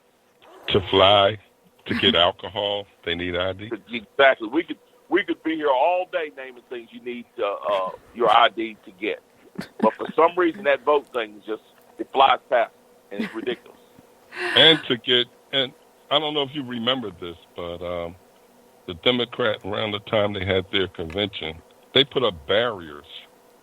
And you needed ID. At the same time, while they were saying barriers don't work. So that's it. their own people exactly couldn't right. get in because of the barriers. They're the king. And ID. They're the king of barriers. Yeah, they're the king of barriers. They're the king of them. They had barriers up so black folks couldn't even join the Democratic Party back before the 1960s. Black person in the South couldn't even join the Democratic Party, and they made sure by putting up barriers.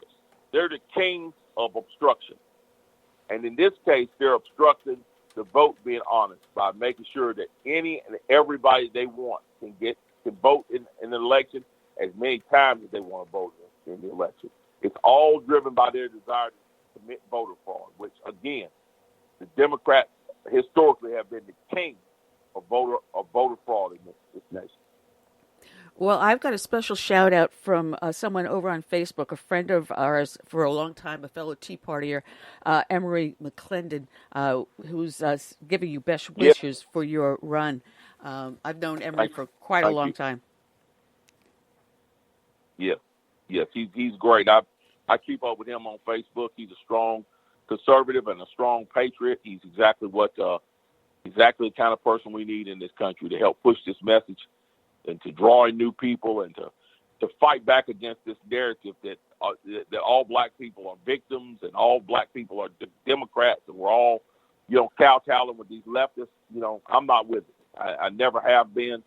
And I want every person of color to take a good long look at the mirror and ask themselves, if you're a Democrat, you should be a Democrat because you believe in what they're saying. Far too many of us say one thing around the dinner table and around the water cooler and to our friends and when we're in the car with family and, when we're at work, we say one thing. But then as soon as we go into voting booths, all of a sudden, we turn into Democrats, leftists, liberals, Marxists. It just doesn't make any sense. And in most cases, we're voting against our own self-interest because we're doing things that shoot us in the foot. I'll give you a perfect example of that. Sanctuary cities. If the city, let's say that's here in North Carolina, the city of Durham decides it's going to be a sanctuary city, who's going to come to a sanctuary city? People who have entered the country illegally. People who entered, and when you classify people that have entered the country illegally, not only do we talk about the people who have maybe overstayed their visas or the people who have come here for peaceful purposes just to work, we also have to include in the people who have come in to peddle drugs, peddle humans, and commit acts of terror and join gangs. And where do you think those folks are going to go when they get here once they cross the border illegally? They're going to go to the poorest communities. And by and large, a lot of those poor communities are filled with black people. And they're going to go there and ply their wares, which is going to make those neighborhoods even more dangerous. And a lot of times, that's what's happening with these sanctuary cities. And black people, by and large, are going and voting for Democratic politicians who are turning their cities and their communities into sanctuary communities and inviting these dangerous people in. We're absolutely voting against our own self-interest, and we've got to get the people that are going to start speaking up against it to turn the tide. All right, well, we've got someone that's been waiting patiently to ask a question, Mark. So let me bring this individual on. His name is Tom. Tom, you're on the air live with Southern Sense. I'm your hostess, Annie, the radio chick. Our guest is Mark Robinson, candidate for running for North Carolina Lieutenant Governor. Do you have a question or comment, sir? Absolutely, yeah. So I have something I'd like to ask afterwards. I guess I'd just like to make a quick comment on something you guys had said prior.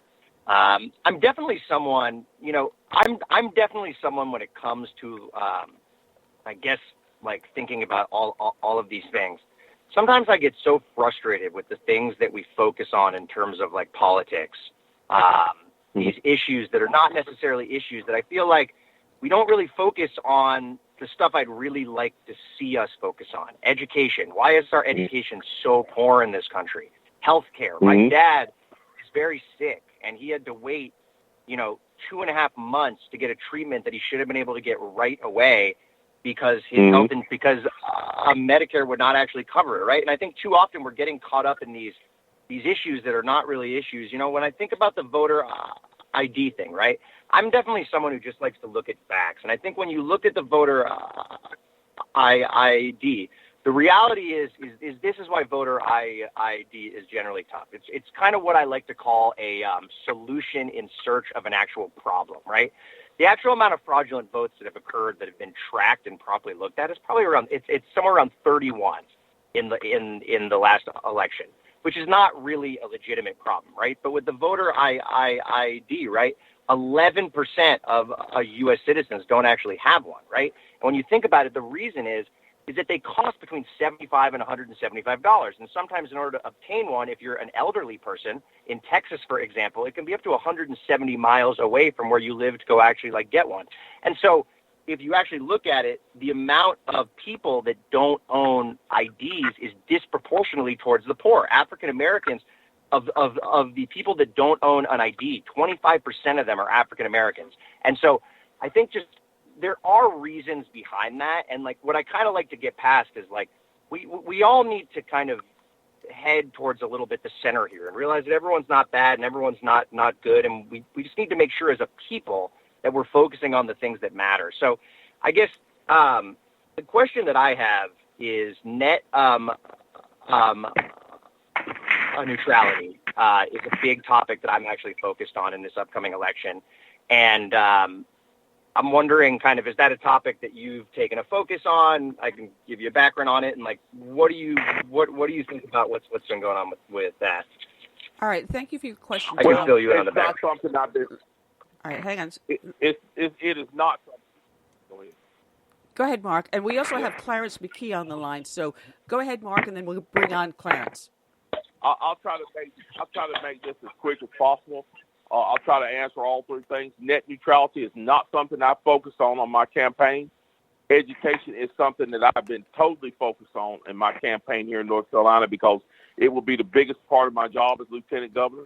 The main thing that I want to see done in education here in North Carolina is we need to stop indoctrinating our children, bottom line. Right now, as it stands in our public schools, we are not teaching our children. We're indoctrinating. We're not teaching them how to think. We're teaching them what to think. Our schools are entirely too full of social engineering. My main focus on my first term is going to be on trying to get grades 1 through 6.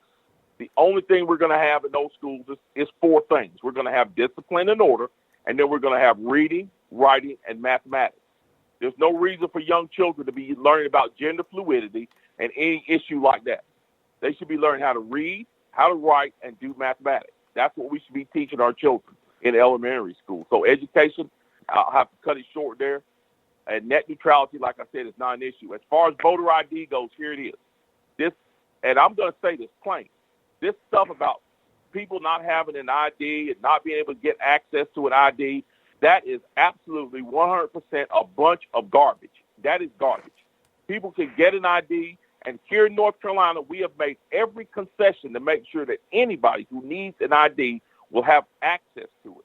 And we need to be doing everything we can to secure our votes as much as we secure our money, as much as we secure our identity. We need to be doing that for the purposes of keeping the integrity of the vote. And when we talk about being small numbers of voter fraud, that makes a huge difference in municipal elections. When you're talking about the difference of the win being between maybe 50 and 75, sometimes less than that vote, it makes a huge difference. And then that makes a huge difference in those municipalities when somebody who should have won is actually cheated out of their vote. So, just the smallest, minute bit of cheating in any vote makes a huge difference. And we need to be pushing towards making our vote absolutely 100% bulletproof. Of course, it will never be, but it starts with solidifying it and keeping that integrity by getting that ID and getting voter ID. It's common sense legislation that protects everybody. Yeah, because you got to remember that I believe there's 12 or 14 states that have vote harvesting. And that means people are going out and getting someone with no ID to fill out a voter form and turn that ballot in. California had huge Absolutely. amounts of cheating. And they know Absolutely. that elections were actually turned over in traditionally red areas. They turned blue because of the vote exactly harvesting. Right. And we have it here in South Carolina where any That's individual exactly right. can turn in 12 ballots. Now, who's checking the ID? Who is filling out those ballots? You have no idea. Right. Without the voter ID and some other things put in place, I'm telling you, where it really will really hurt the vote. Not maybe necessarily in the big races, presidential, Senate, and things like that. It's really going to hurt at the local level and these municipalities when there's a very small turnout of votes. It does not take a whole lot of fraud to turn those votes one way or the other. And right. to protect from that, we need to have voter ID. Anybody that says any different is just dead wrong. Well, let's bring on Clarence McKee because he's waiting so patiently in the background, and he's a darling. I love this man. Good afternoon, Clarence. How are you today? Aren't you nice? Pretty good. It's getting warmer in Florida for a change. It's up to 60. I think it's about the same over here, and we have the rain. So I'm about 3 hours north of Curtis.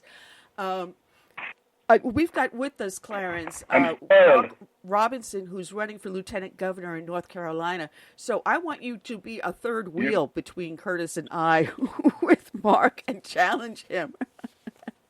Mark, you said... Challenge him? He sounded pretty good to me. Mark, you had mentioned what that I heard. You wanted to make a cornerstone of your campaign and what you do as lieutenant governor, education. And something we have been doing here in South Carolina has been expanding school choice.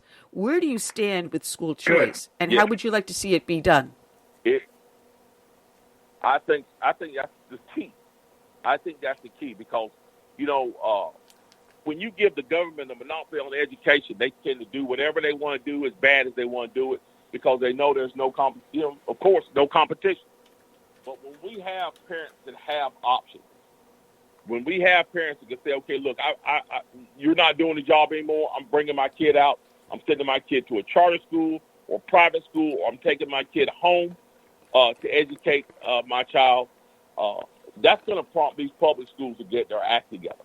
I really believe that. And even if it doesn't prompt them to get their act together, it gives those parents the right to be able to say, look, my kid doesn't have to be stuck in this pitiful private, public school that's not doing the job of education by the standards that I see fit. So school choice is paramount. It is absolutely paramount. And, legislature has got to, conservative legislators have got to step up and make sure that they protect school choice by making sure that these public schools and public school boards and public school administrations cannot do things or make moves to try to limit school choice in any kind of way by putting undue pressure on whether it be on charter schools or homeschoolers. Those folks need to be free to educate their children as they see fit. And to me, it's almost like going to church. If I don't like where I'm going to church, I can get my family to leave and go to another church and nobody can say anything about it. To me, education is the same way. If I don't like the public school they're in or private or charter school they're in, I should have the right to pull my child out and homeschool them, and nobody should be able to stand in the way of that. So, school choice is, like I said, paramount in the education system. Well, one thing that happened here in Florida go ahead. The governor's race, Ron DeSantis got 100,000 black female votes, about 18%, basically because of school issues, school choice, and it's a big winner. The president's big on school choice. He's got $500 million in his 2020 budget for school choice. Unlike Obama, who was for 8 straight years opposed the District of Columbia voucher program, and if it weren't for John Boehner and some of the Republicans, it would have died. But meanwhile, Trump has got in his new a lot of money for that program. And here's Obama and all of the teachers' unions and the Democratic Party and the black leadership are in the hip pocket of the teachers' unions who oppose giving these poor black kids a break and their parents. And the majority of blacks support it. So I'm glad that our next governor up there is on that right side. Because there's a winner for black folks. I would hope that the president this year and all candidates, especially black candidates push school choice with black women and black. It's very important. That's right. That's right. It gives, because that's a very good point. It goes right to the heart of something that I've been saying for many years. It gives people their power back. Yes. When your child is stuck in a poorly run public school, and there's no other option for you as a mother, as a father, you feel powerless. But when you can go to that school and say, look, you haven't gotten your act together, I'm taking my kid out here and I'm putting them somewhere where they can thrive and get a better education, it puts the power back in your hand. It emboldens you. And not only that, I'm convinced that when people have school choice and get involved with their child's schooling, it bleeds over into them getting involved in other areas of the political realm too. They start to see the political corruption involved in schools. It leads them to see the political corruption involved with their city councils and their county commissioners, and it really pulls them over on the side of conservatives because they see that corruption. And like I said, and like you said, it's a hot issue, and it's something we need to continue to stand strong behind, because not only will it be a boon for the conservative movement, it's going to do wonders for the education of those children in those communities. Well, and also, what's really great, it gives black kids and their parents a chance to get out of the social engineering in these public schools. Like, Carol has 2 mommies, and Johnny has 2 daddies, all those kind of things. Prayer in school. There's no reason to ever teach a child about that. Pardon? There's no reason to ever teach a child about that. Exactly. That's why New York City is just a disaster with the mayor, who's, of course, licking the boots of the teachers' unions. And, sick, disgusting. But if candidates organize black mothers, I'm telling you, they're going to have a big, big success, just like in Florida. Huge. That's right. That's right. Andrew Gillum, black Democrat, he was opposed to it. That's why he got kicked. He lost. How do you? I don't understand how you could be opposed to giving somebody the power and the authority to educate their children wherever they want to educate. How can you be against that? Because I want the endorsement of the teachers' unions, and I want their money. Exactly. Not only that, they want to be able to control what these kids learn. That's it. Yep. And basically, one thing they don't want them to learn is the true history of the Democrat Party. Because blacks will wake up when they find out they're in bed with the very political party that enslaved their ancestors. That's why we have all this erasing of their history. They want to take down statues and names of schools. But they want to eliminate and erase their role in slavery. Yep. And I tell you, Charles, it's amazing. You talk about blacks waking up. Sometimes I think we're Rip Van Winkle, sleeping a long time. I was just reading an article I wrote back in 1983 when you all were babies. In the Western Times, called The Closed Minds of Black Leaders. And it talked about those very issues. School choice, and then I had another one in Human Events in 2001. In the 1980 Republican platform, Reagan talked about school choice, vouchers, enterprise zones, and you realize that the Black Caucus opposed opportunity zones all through when the Democrats controlled the Congress. It was a disgrace. Wow. So I hope we'll wake up. We need a new crop of leaders like our friend here. You got to win this election, my friend. So give us your campaign website where we send money.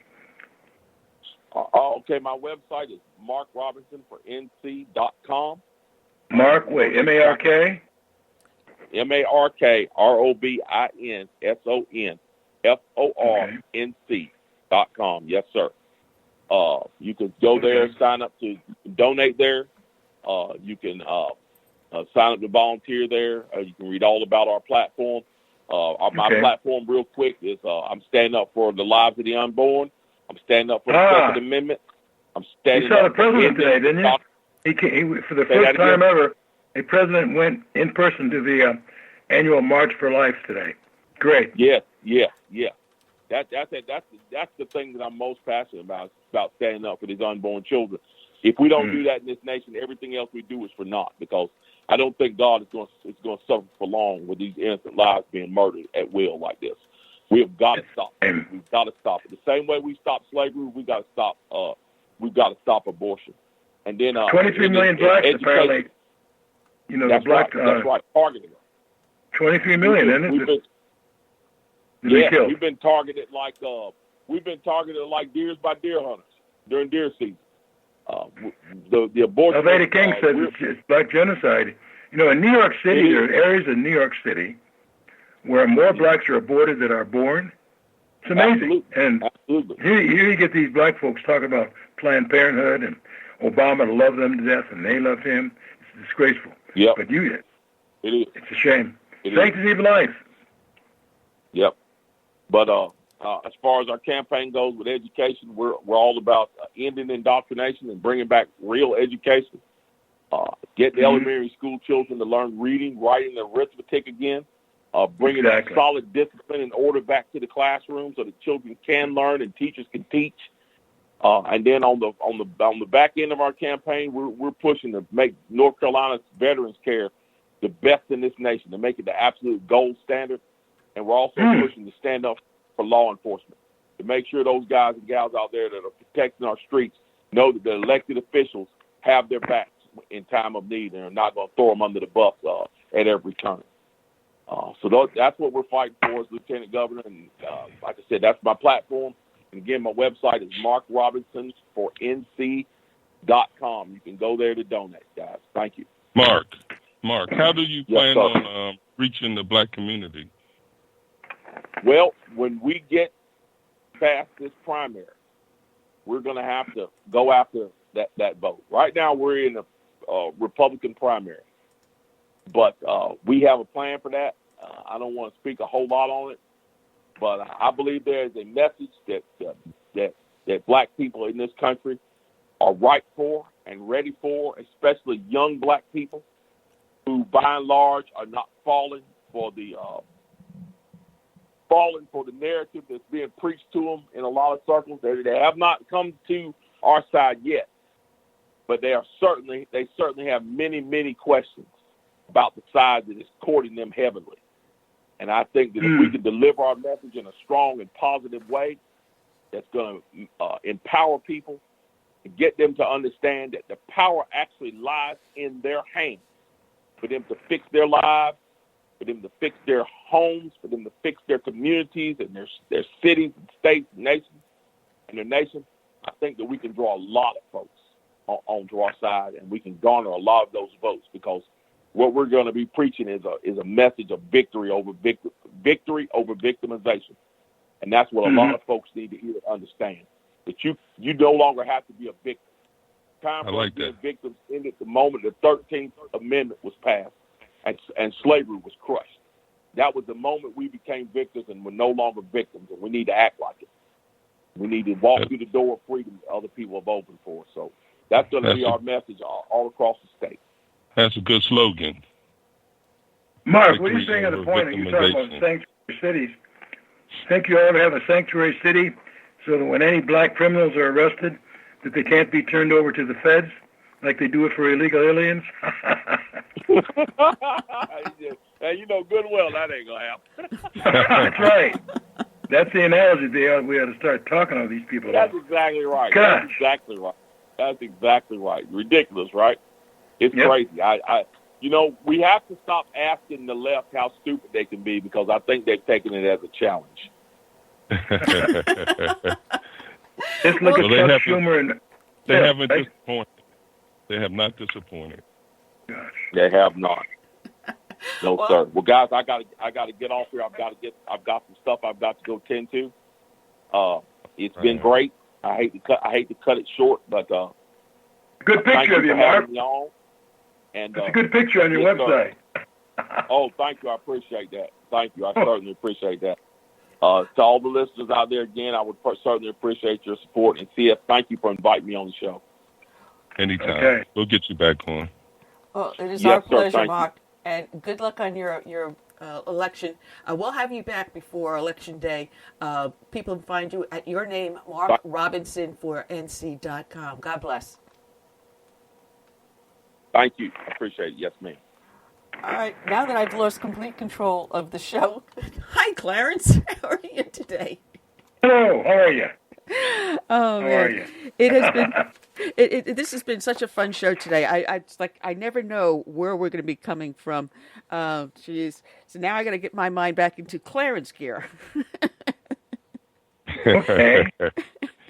Well, I'm working. I was telling Mr. several weeks ago, I've been working on a book that's going to come out hopefully at the end of February, first part of March. It compares how Obama failed Black America and how Trump is helping it. So that should be very controversial. I have to hire a few bodyguards, but it's the truth. And school choice was just one issue. Well, you've got to then send me a copy of the book so I can review it and get you back on. You recently had an article up on Newsmax, which I read, which I loved. It was titled, "Democrats Say No One is Above the Law Except Us."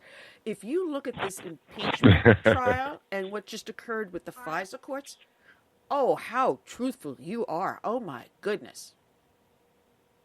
We got to get rid of that FISA court. What a joke. It's really a joke. You know, this impeachment hearing, it's the role of the Senate is not to investigate what the House did not investigate. The Senate's supposed to be conducting a trial, and I'll tell you, Mr. Adam Schiff and Mr. Schumer, it's all going to backfire on Democrats. You know, they have managed to do what Republicans haven't been able to do, and that's to keep a certain four moderate Republicans on the reservation. You know, Collins, Murkowski, and Romney, and a couple others we were worried that they were going to jump ship. You know, Democrats are always standing together. We're always the ones who kind of fold.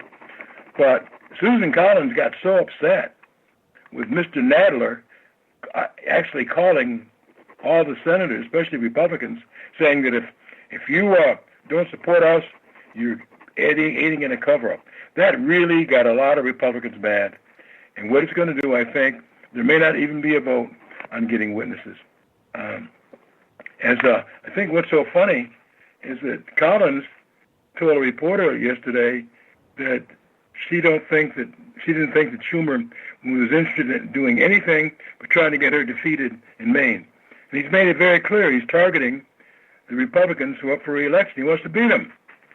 And so I think McConnell's done a good job, and I just hope that the president's guys tomorrow take the gloves off as well. He really should. It's just a joke. You know, Obama, I think it was in the Wall Street Journal, it's such a double standard. Obama did so many things that these guys want to impeach Trump for, but they didn't say a thing then. Remember Fast and Furious and the guns? Mm-hmm. Held back documents. Well, Mr. Holder, Mr. Racial Division, was held in contempt of Congress, the first cabinet member in history, for holding back documents. Amazing. You know, exchanging of prisoners. Last week, I think there was a report from the Government Accounting Office saying that some money was held up too long. And they did the same thing with Obama.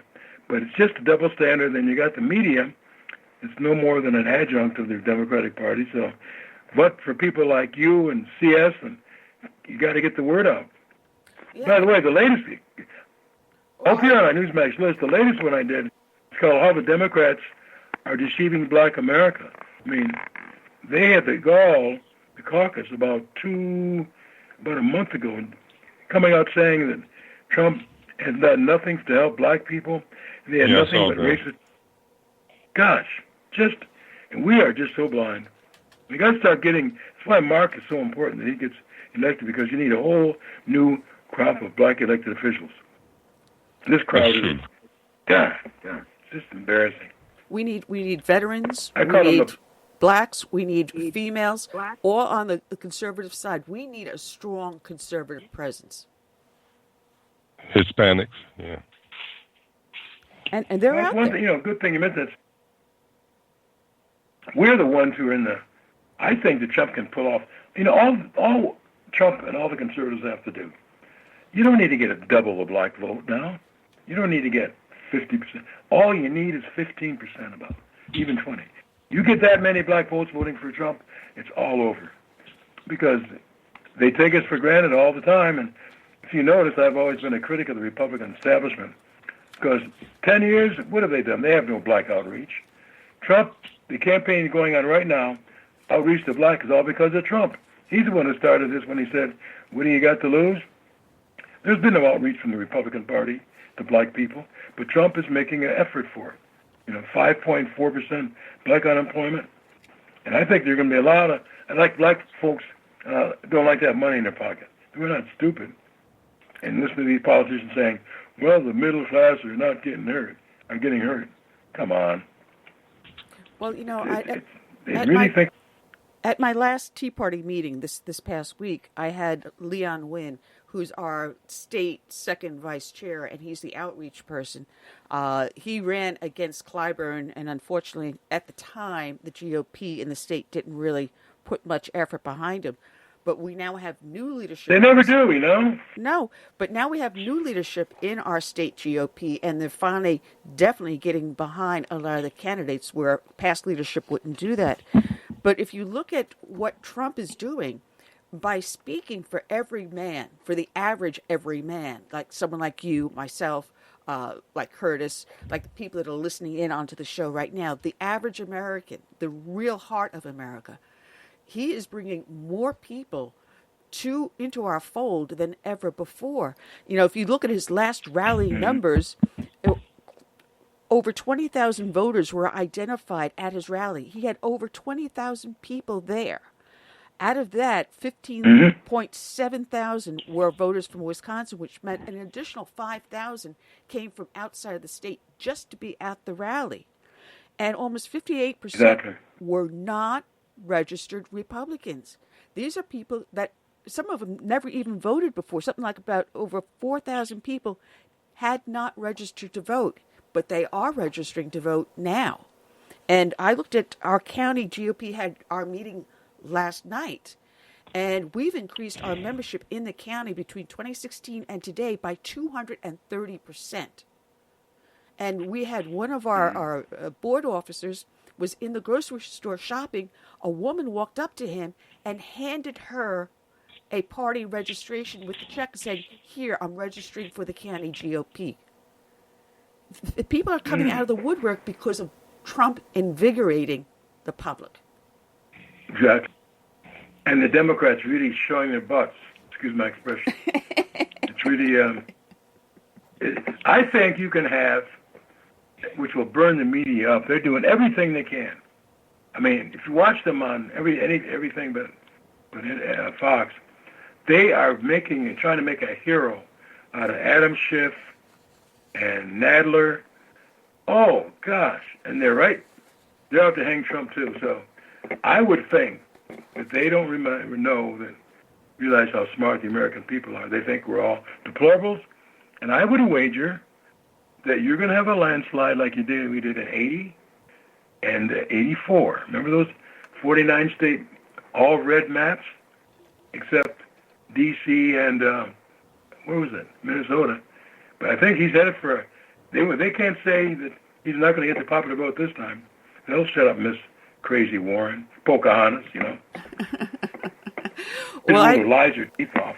I don't understand one thing. Here's a woman. She's a white woman who passes herself off as a minority and an Indian for several years, has Harvard officially listed her as a minority female, gets all the benefits of it, and then all of a sudden, got black women out here trying to support this woman. You kidding me? And she lies and lies and lies. I think she's had it. I think she's over. Put her in a, what do you call it? Stick a fork in her. She lies so much. And Sanders, the socialist, and Buttigieg. I gotta be careful what I say about that, I guess. He's not going anywhere either. He's got the two blacks who were out of it. Thank heavens, they were jokes.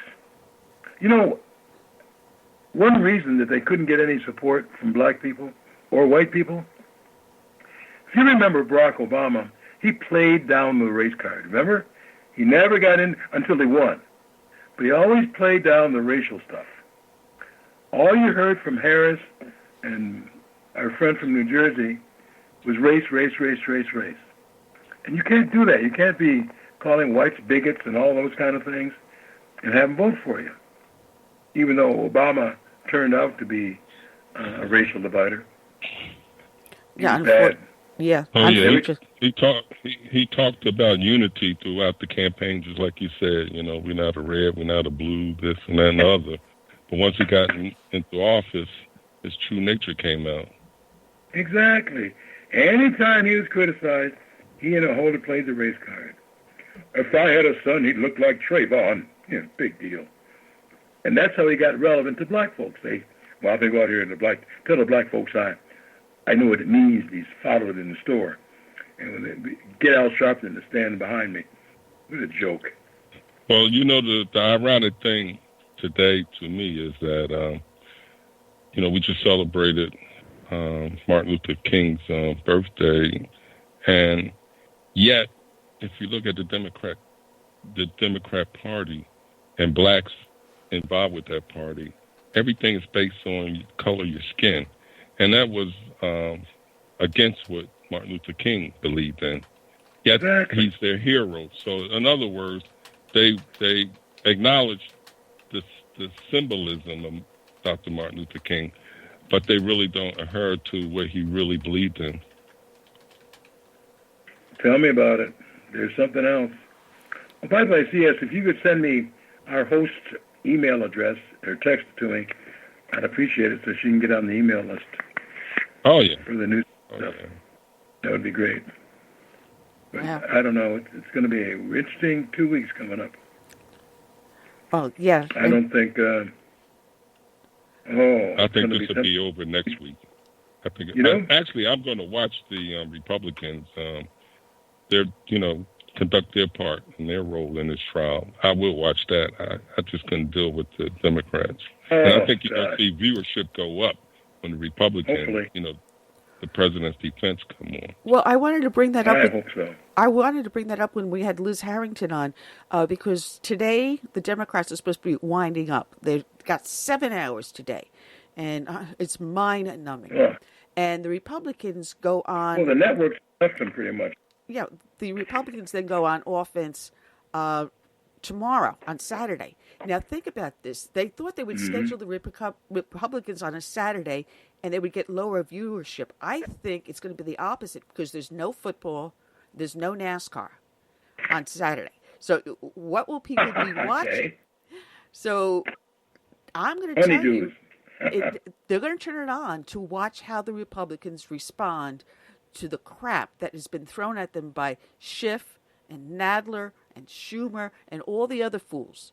I think it's going to backfire on them big time. I think that's a good point. I think you're absolutely right. Absolutely right. Yeah, and what a mess. What a waste of time. and I wanted to know who's the script writer for Adam Schiff, because he keeps on quoting the transcript, and it's never been a transcript anyone else has seen. He has to have some sort of a Hollywood script writer writing for him, because this guy couldn't tell the truth if his life depended upon it. Oh, yeah. I wish he would be witness. He lies so much. Well, oh, my gosh. He's the face of the Democratic Party now. Well, that's good. He and short, fat Nadler. Oh, you're every time not Nadler correct, are you? That's a hard job for him, isn't it? He has to look up to everyone else. Short jokes. Oh. Oh, man. That's funny. I did pull up your article about the Black Caucus that you wrote, and I thought it was really, really interesting, and I had it highlighted last night.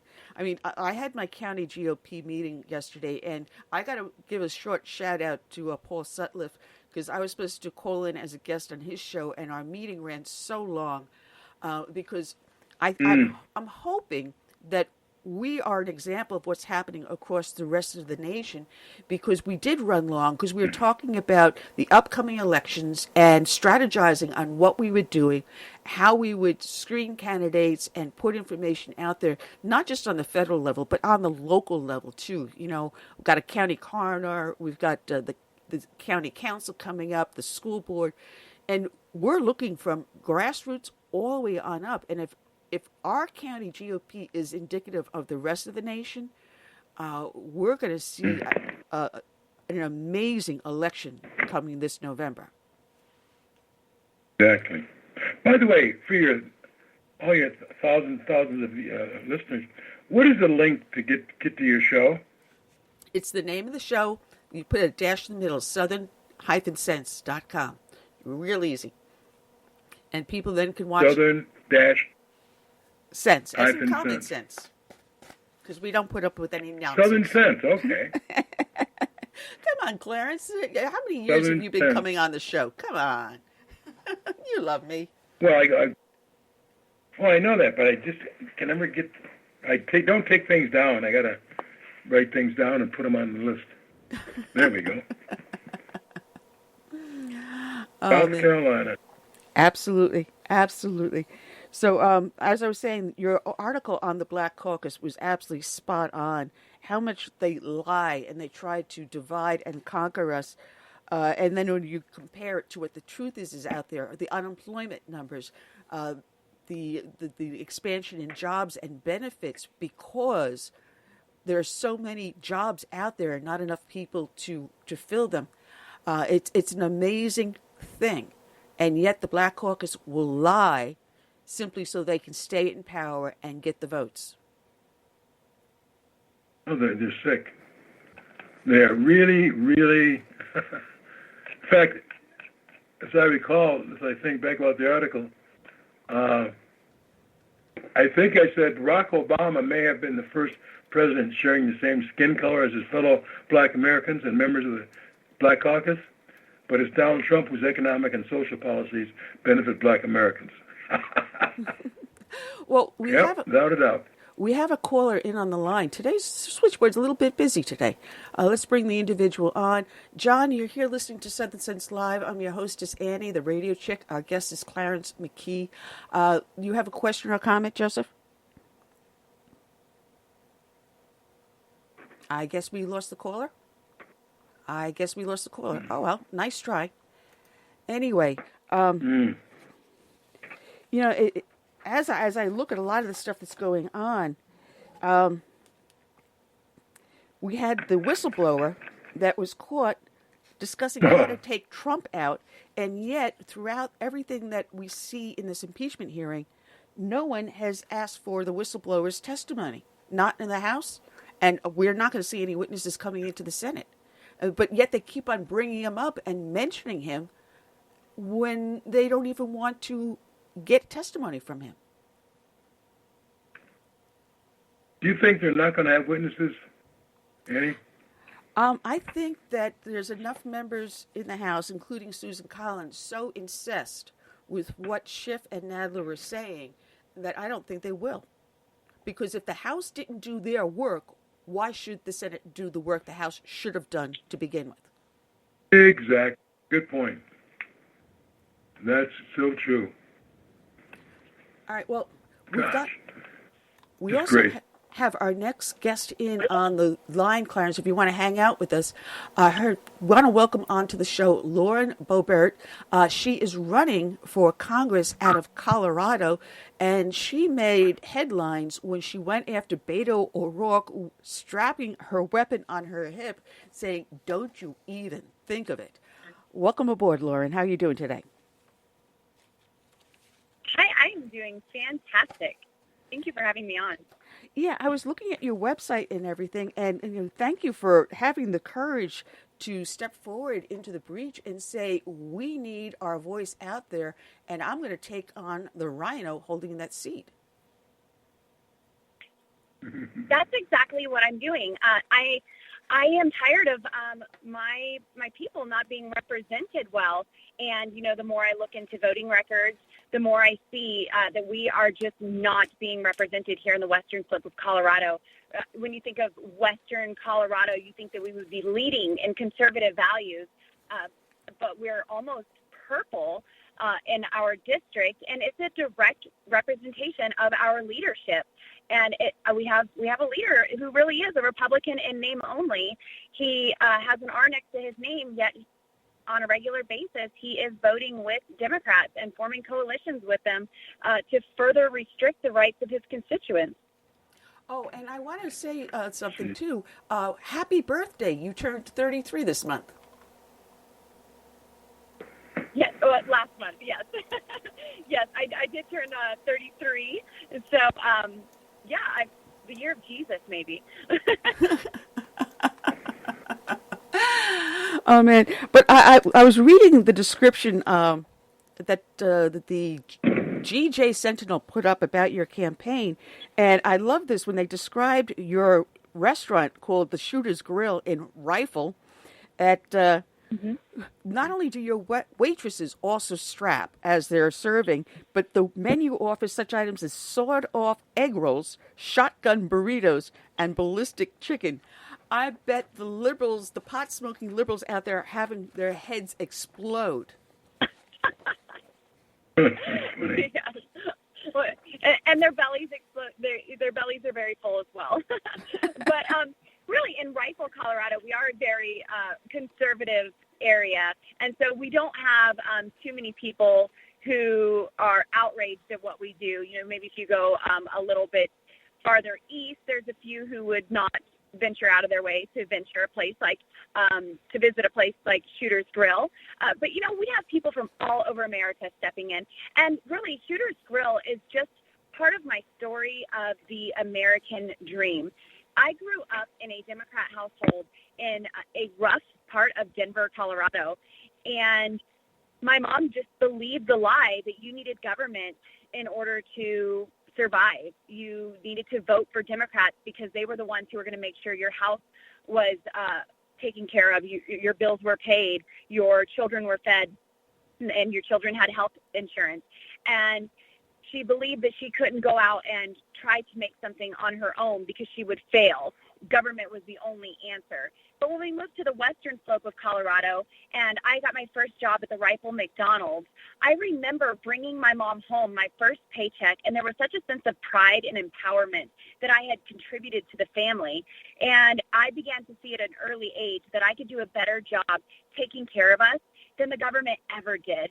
And so I stumbled into conservative values, and then throughout the years I just began to embrace them, and I really came to see that conservative living is an empowered living, and it really is the best way to live life. We don't want government overreach. Thomas Jefferson, he says, if a government is big enough to give you everything you want, then that same government is big enough to take everything away from you. And that is very obvious in the day that we're living in. When we opened the restaurant in Rifle, you know, that was a risk. We had government officials telling us, don't do this, you won't be successful. But we took that risk in a hardship, and it's been fun. Let's just say that. Well, yeah, because you're running against Scott Tipton, who's had that seat for quite a while. And I found it very interesting because this is his fourth term. Now, when he won in 2014, he won with 58%. He is now down to only 52%, his slimmest margin. And now your third district has more registered Republicans than Democrats, something like 33 to 27%. But what you have is a large unaffiliated voter, the vast majority, 37%. Now, we're seeing the resurgence of conservatism with Trump in this candidacy and massive crowds he's drawing. How would you woo these unaffiliated 37%? Well, I believe that I've already began developing relationships with these independent voters throughout our district. Last year in Colorado, we went through a very vicious legislative session, and our state was just we went through just some unheard of experiences with our legislatures. And one of the things was national popular vote. All of a sudden, all of Coloradans were at risk of losing their vote because they had just passed the national popular vote. And if enough states join on board with that, then Colorado would be able to opt out of the Electoral College in electing our president of the United States. Well, that didn't sit well with Republicans, Democrats, or independents. And I began to collect signatures on a petition so we could actually vote for that in 2020. And I just did everything I could to put my life on hold and to obtain these signatures so we could get Coloradans their voice back and their vote back that was just stolen from us. And I became the second largest signature gatherer in the state of Colorado. And so through that, I believe that there's been a lot of relationships formed with independents, especially Republicans. I mean, they were chasing me down to sign, but, to really express, what was happening and get them on board, there was a lot of relationship building there. And now because of my efforts in obtaining those signatures, we as Coloradans do get to vote on that. And I didn't hear anything from our representative about that. Our congressman should have been here leading the charge saying, hey, Colorado, don't lose your vote. And there was nothing said. There were many petitions that we went through last year, and I had reached out to elected officials from all over our state asking for help, saying somebody with influence, get behind us on this. We're losing our state quickly. And the only response I received was, we're focused on 2020 elections. So now I, Lauren Boebert, am also focused on 2020 elections as I'm running for Congress. The national popular vote, when Trump wins it in 2020, this November, you want to see how many people are going to pull that resolution or legislation out and tear it up. It's going to send the left crying for their mommy like you wouldn't believe. You thought they were having panic attacks in the last election? Like I did with Beto. Right. Oh, yes. Panic attack in the last election. Forget about it. There's not going to be enough shrinks in the country to deal with all of them. Right. Yes. Oh, my goodness. Well, I do believe that we are just going to see an overwhelming response for President Trump in the polls this year in November, and I'm so excited for that. And I'm looking forward to serving under him in Congress and really helping him keep America great as he's fulfilled so many promises during this term. And, I was just in Virginia at their Second Amendment rally on Monday, and looking around at the thousands and thousands of people there, it was very obvious to me that Trump had just won Virginia. Now Virginia can then elect Republicans into the governor, the House, and their right. Senate. It would be a huge step forward. Your opponent, Scott Tipton, you wrote a scathing letter to him, and God bless you for that one, about the Farm Workforce Modernization Act. And, you hear everyone, touting this Modernization Act, and it sounds so nice. It sounds so warm and fuzzy. No. It isn't. What is it? No. Well, so we have an H-2A worker program where immigrants can come into our country legally and work in our farming industry, in our ag industry here. And what this does, this Farm Workforce Modernization Act, it is just a terrible bill that grants amnesty to 1 million illegal immigrants. These aren't people who came in here legally. They came in here illegally. And my opponent, Scott Tipton, he voted yes to this. He joined Nancy Pelosi and Alexandria Ocasio-Cortez and 224 other Democrats to vote for amnesty for these millions of illegal immigrants. The Heritage Foundation said that the Farm Work Modernization Act is foremost an illegal immigration bill that would provide amnesty. And, he's trying to say that this is not a bill for amnesty, yet we have two conservative Republican representatives in Congress for Colorado. Ken Buck, he's the chairman of the Colorado Republican Party, and he voted no. He said that this opens the door to a massive amnesty. Doug Lamborn is our other staunch conservative Republican, and he voted no to this garbage. And Scott Tipton is the only one who voted yes for it. And I don't believe that there's any chance that he would have ever been elected in our district if he had been honest about joining Democrats and giving millions of people amnesty. But really, it's worse than that. along with the amnesty, it gives the illegal immigrants $1 billion taxpayer dollars from our pockets to provide these workers with housing for themselves, their spouses, and their children. And so, my question is, why would this absolutely undermines President Trump's border security efforts? And why would Democrats ever negotiate with President Trump if we're giving them everything that they want? I mean, I just can't fathom that somebody who is supposed to be supporting our president would vote in this manner and completely undermine his border security efforts. If we're going to talk about immigration, it starts with securing the border. We don't have a conversation until we can fully secure our border. Then we can continue this conversation about immigration.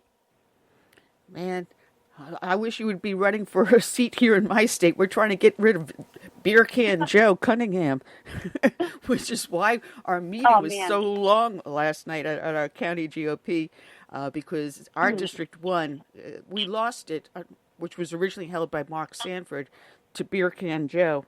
So if anyone wonders why I call him Beer Can Joe, his first day walking onto the floor of the House, he tried to bring a 6-pack of beer with him. Which is a huge, no. Oh, no. You don't do that. Oh. Well, my congressman is just bringing in 1 million illegal immigrants. So, I mean, a 6-pack or 1 million legal immigrants. So I don't know. That's what he's walking on stage with. But yeah, with my letter, your listeners can go to keepourguns.com, and I have it up there for everyone to see, because I do believe that this is a vote that people need to be made aware of. And, we need to support President Trump, and we need to build the wall. We need to enforce our existing laws. And I don't know where Scott Dixon is going next on this, but I hope he doesn't join the Democrats who want to abolish ICE. I mean, where is he going to stop? I don't like sanctuary cities. We need an effective entry and exit system. And right now, we do not have a way to make sure those entering legally or illegally have even exited the country. So we shouldn't reward those who are here illegally with a path to the front line. I guess, in other words, we need comprehensive immigration reform, and that right there starts with securing the border. So to read my letter to my opponent, go to keepourguns.com, because I was very forthcoming in it about how I feel about this. Well, people can also find you with your first name, Lauren, Lauren, laurenforcolorado.com too. So they can go onto your campaign website. You've got that letter up there also, which is easy. Keep Our Guns or Lauren for Colorado. The Democrats keep on playing identity politics. And, you're African American, you're Latino American, you're Asian American, you're Muslim American. They keep trying to split us up so we become victims. How would you work to counter that? Well, I think I've been a victim of identity politics growing up. We were identified as poor and unsuccessful, and so we had to vote a certain way because we were in that class. I'm just ready for principled politics. And really, I think that speaks to our voter registration margins here in the 3rd District of Colorado. We have so many independent voters because they really, I believe that they do like the foundation of the Republican Party and what the Republican Party stands for. But what they're not seeing is conservative leaders who aren't going to get into office and vote Democrat light and compromise their character and their principles for these policy games. And I do believe that that's what our independent voters are looking for. When I'm out there speaking with them, they're just frustrated at how people campaign on one thing and then get to D.C. and rather than seeing it as what it is, a swamp filled with snakes and alligators, they sit in the hot tub and just kind of relax a little bit and say, this is kind of nice. and then their character and their principles begin to waver. And so I believe that's why we have so many independent voters there. But with these identity politics, I certainly don't want anybody voting for me just because I'm a woman, but also because I'm a woman, I know how to be tough and I know how to be compassionate. I am a mother of 4 boys, and that says it all right there. That is grit and love all in one. I have to be gritty to raise them to be good, strong, independent men, and yet nurturing and loving to grow them through different seasons of life. And, that's what it's going to take to get our country in the right direction as well. I believe that the Democrats, they have the compassion message down. And us Republicans, we are so driven by work and motivated that sometimes we don't have time for that emotional connection. But being a mom of 4, being raised with a poverty mentality and coming out of that, I know where that emotion connects to policy, and I'm able to engage in that with other people. And really, freedom is the great motivator in all of this. And I don't believe any of us want to be restricted by an overreaching government. We all want to be free. Well, I was going to ask you about education, Curtis, because it is a highly important subject here.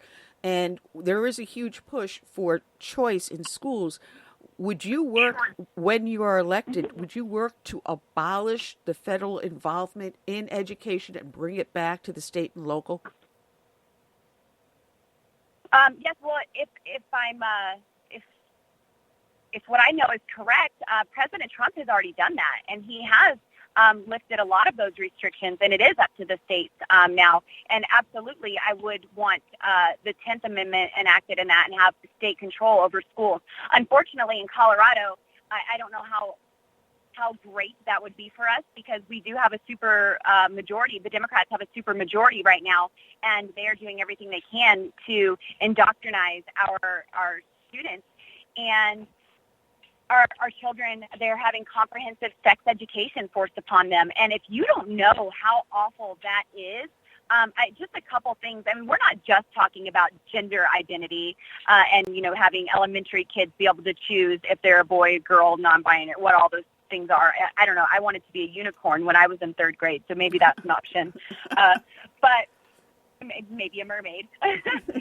But not only there, it doesn't stop there, but now their definition for abstinence isn't just our traditional definition. It's now anything that does not produce a pregnancy. So our elementary students, they say it's supposed to start at 3rd grade, but I do know of kindergartners who are being taught this in Colorado.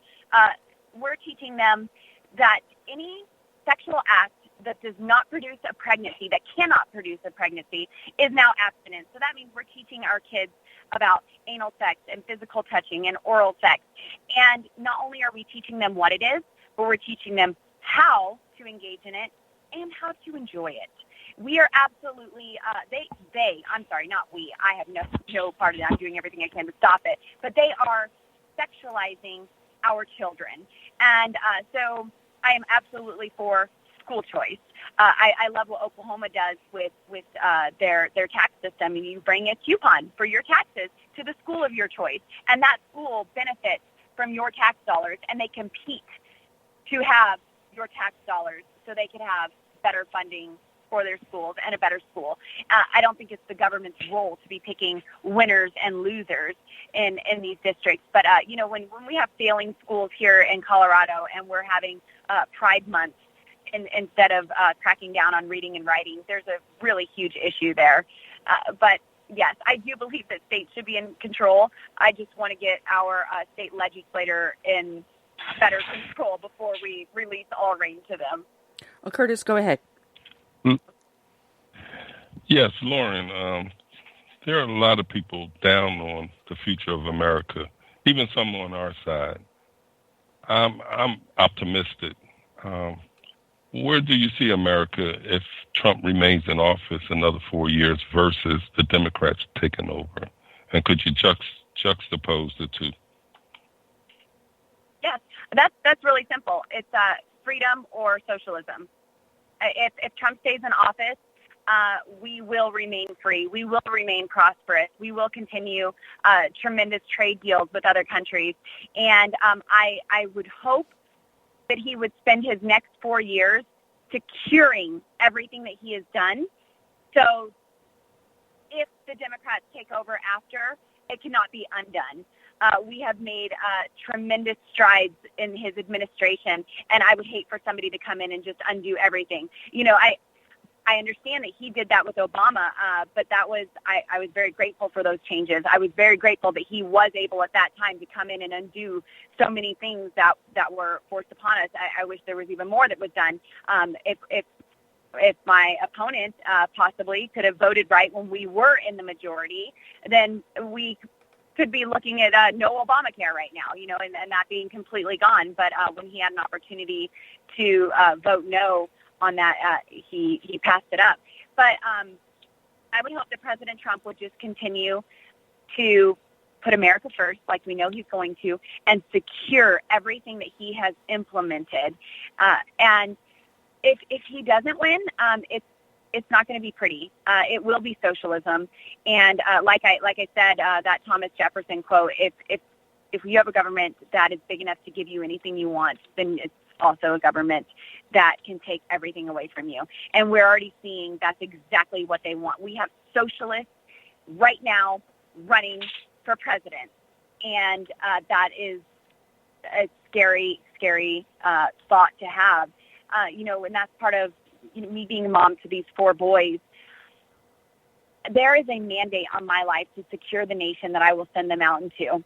And I have worked too hard to raise them with these conservative values and with morals and integrity to then send them out into a socialist nation.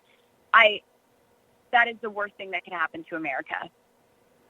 You know, it's funny because my husband and I were watching the 3-part movie Atlas Shrugged, and find it ironic that their sanctuary that they all fled to when the world went nuts was in Colorado.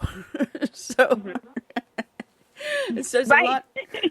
Says a lot for standing up for freedom and liberty. You know, people can find you at your website, which is LaurenForColorado.com. And there's so much more to go over with. You know, we've got Rashida Tlaib in Congress, well, with Ilhan Omar and AOC. And we don't see them being sanctioned for some of these anti-Semitic things that they openly say. Their blatant criticism and I would say criminal remarks they make about Israel and Jews, but they're also attacking all faith, Christianity including. We see a rise in attack on our Judeo-Christian foundations. What would you do to work to reverse that? Would you try to put sanctions against them? What would you do? Well, yes, absolutely. And, you know, that is a big motivating factor to my run because right now there are these people like AOC and the Squad and the rest of these left-wing lunatics who are going unchallenged. And we have Republicans who are remaining silent on these issues. They're utterly silent. And we need someone who will speak up and not allow this narrative to continue. I don't know about you, but I don't like waking up every morning to hear AOC's narrative directing our country. And it's time to redirect it back to the Constitution and back to conservatism. Just like I took action and went and confronted a former presidential candidate, Beto O'Rourke, in Aurora, Colorado. I didn't sit at home and complain from my sofa. I drove 3 hours with my Glock on my hip, and I grabbed the microphone, and I looked him in the eye, and I said, hell no, you're not going to take our guns. You're not going to infringe on the rights of Americans. We have the Bill of Rights. These are the list of things that we told government. These belong to us. You didn't give them to us. God gave them to us. These are the rights from God, not from you. You keep your hands off of them. They're not for you to regulate or to control or to take away from us. And so I went down there, and I told him that. And that's the problem I'm seeing with our representation right now. No one is challenging these people who are infringing the rights of American citizens. And I would use that same tenacity and boldness to support President Trump. We have people who, kind of were leery about actually supporting him in the beginning. And now, they see that there's enough support there. And so they kind of want to say, yay, Trump did this. But there's no passion. There's no genuineness to it. And I will be the Jim Jordan. I will be the Matt Gaetz. I will be the Dan Crenshaw that stands up and supports President Trump and his policies and his efforts. And I think that's where we're at right now. We need strong leadership, strong servant leadership who recognizes who they really work for, the people. And I believe it's going to take we, the American people, getting in office to have that revelation shift and have that transformation. Oh. I'm sorry, I just got distracted by something someone just posted. I apologize. I'm suffering from CRS. Oh, that's okay. It's old age. Do we have talkers? Do we have listeners talking to us then? Well, I've got people in the chat room over on Facebook because we're Facebook Live as well as here on Blog Talk Radio. And the video will be published up to YouTube a little bit later on tonight. We're also on SHR Media, Pundit Press. I forget half the places. It's up iTunes, Stitcher, Spreaker, YouTube, wherever. We're all over the place. So you'll get a lot of good play. People can find you by going to your website, which is laurenforcolorado.com. Lauren, good luck on your election. When is your primary? June 30th. And so, I need, if you have some Colorado listeners, I definitely need delegates to show up to their caucus March 7th. But more than that, I need to get my message out. And so I am going up against an incumbent and who has lots of money. So I need donations at laurenforcolorado.com. Every little bit helps. $10 gets me on the radio and puts me in the vehicle and in the homes and in the workplaces of people that I can't physically be with right now. Actually, I'm touring the town of Natarita, Colorado right now. I stepped away to do this interview, and, they have just tremendous community here who are doing everything they can to be successful, and they're not reaching out to the government to do it. They're just great, innovative people, and I'm seeing that all over Colorado. And and I just believe that's the American dream right there. And so, have your people go to laurenforcolorado.com. I need all the support that I can get. This is a grassroots movement, and I believe that that when we're successful, we can assist in really helping President Trump keep our country great. Well, Lauren, thank you for the hard work you do, and good luck. And we'll be talking to you before your primary and have you back on, okay? Wonderful. Talk to you then. Thank you so much. God bless you, and God bless America. God bless, Lauren. Check her out. All right. Lauren, thank you. laurenforcolorado.com. And this is my best buddy, my teddy bear, Jim Simpson. He's the author of The Red Green Axis. And, James, I went nuts last night. I would have sworn you sent me the new book, what just came out in June, The Red Green Axis 2.0. And for the life of me, I tore my house apart and could not find it. Am I losing my mind, or is just I'm that dumb? Great to be with you, Ann. I don't know. I think we're all losing our minds, frankly, but and very understandably the way things have been going lately. But I don't remember ever sending you one, frankly. Huh. Because I may have. I mean, I don't remember a lot of things, but I don't remember it. I don't remember sending you one. Well, I've got the first one in my hands, and I said, no, I would have put the two of them together on the bookcase behind me. And Trumpy Bear's cape was hiding the book. I got Trumpy Bear on the bookcase, too. Oh, man. What a nutty world we have come to find. I mean, I've known you now going on, ever since we started the Tea Party Coalition Convention for about 10 years now. It's now called Rock the Red, and I'll make sure that you know about it when it comes around next year. But the movement is still out there. It may not be called Tea Party, but the movement is still out there and it's growing. And this president seems to have invigorated it and had people coming out of the woodwork. The last time we saw this was the start of the Tea Party. Yeah. Well, I think the Tea Party is essentially that base of support that he has that we see showing up at every rally.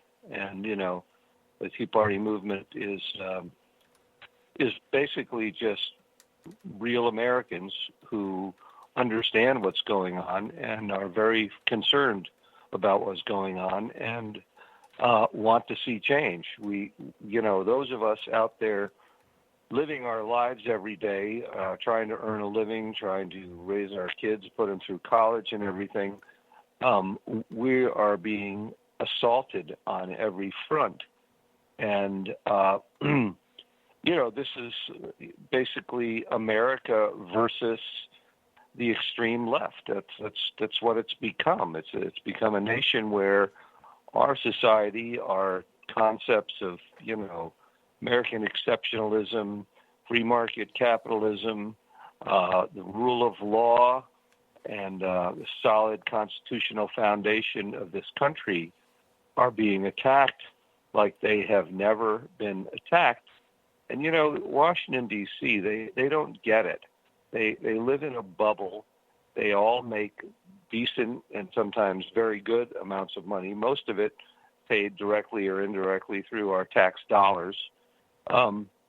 And we struggle every single day. And they just don't get that. And I know that firsthand. I mean, I talked with, you know, very prominent people in D.C., the former chief of staff for Paul, oh,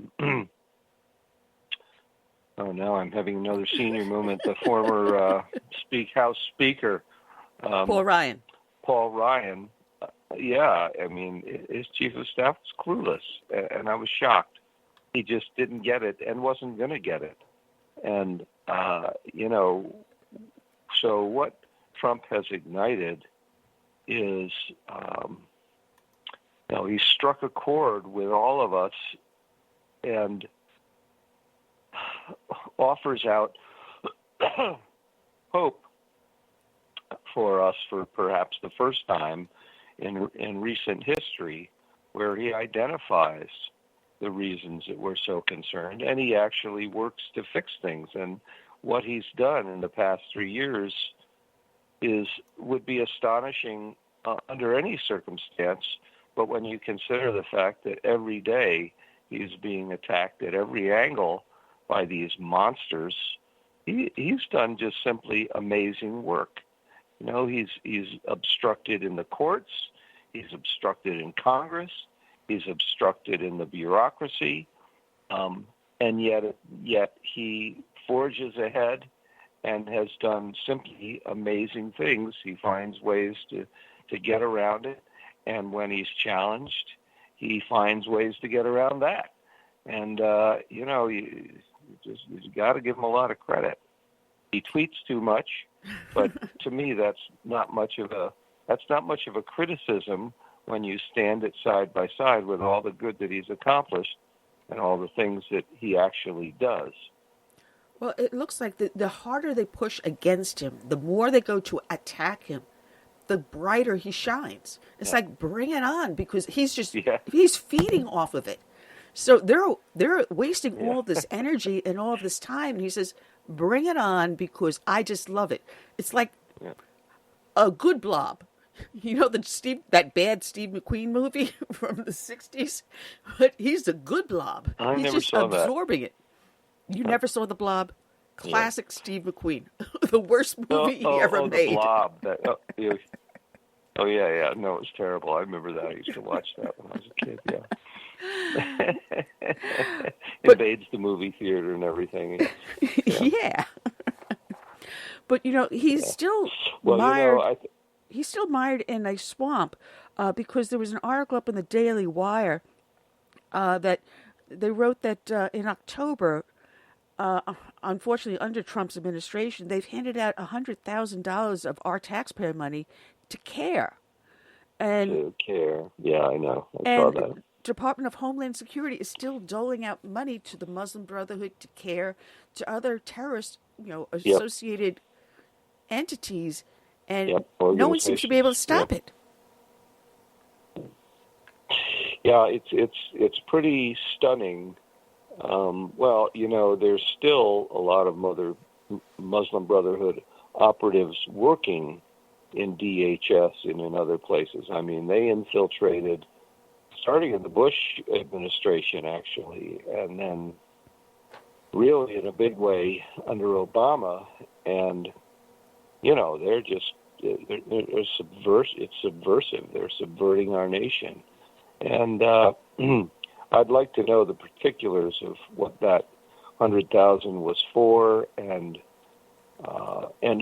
specifically who at DHS authorized it and what their rationale was. But I'm willing to bet that it flew under the radar for the top levels, because they've got much bigger fish to fry and they're not paying attention. They can't pay attention to everything.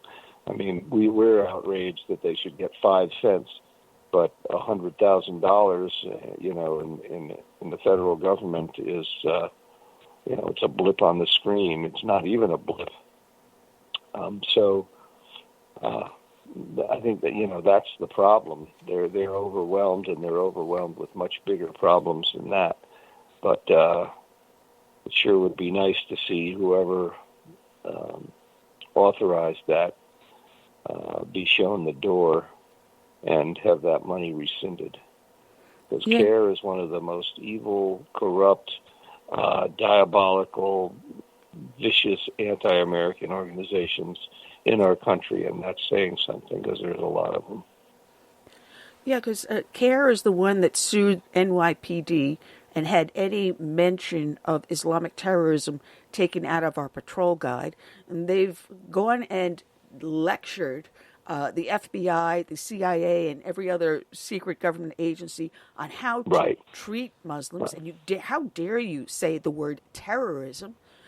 We had Obama. Yeah. Had Ibu Patel, who's best friends to Muslim Brotherhood's grandson of the founder, and he was the religious outreach for the Obama administration, and it is so insidious. It is so insidious. And it really is. Yeah. Well, I don't know if you read my article on CARE's Islamophobia report. You can find that at the Center for Security Policy, and then there's a much longer 5-part version at Capitol Research Center that just totally tears apart their Islamophobia report. They've been putting those out annually since, I think, 2013 or maybe earlier. And I have a photo, a snapshot, a screen save photo from the Facebook page of Issam Omish, who is a big Muslim Brotherhood guy, and he lists all the words that you can't say, and if you do say them, it defines you as an Islamophobe. And some of the words are, for example, Islamic terrorism, Islamic jihad, Sharia is opposed to the Constitution. I mean, anything negative about Islam at all, and he has about 10 different descriptive words for various forms of Islamic terrorism. You are an Islamophobe and have to stop your hate. And, it defies description. I mean, it's a laughable word. They invented it. It's just another word like homophobia and xenophobia and all these that the left makes up as a way to shame and silence anybody who sees what's going on and identifies it for what it is, and they don't like it.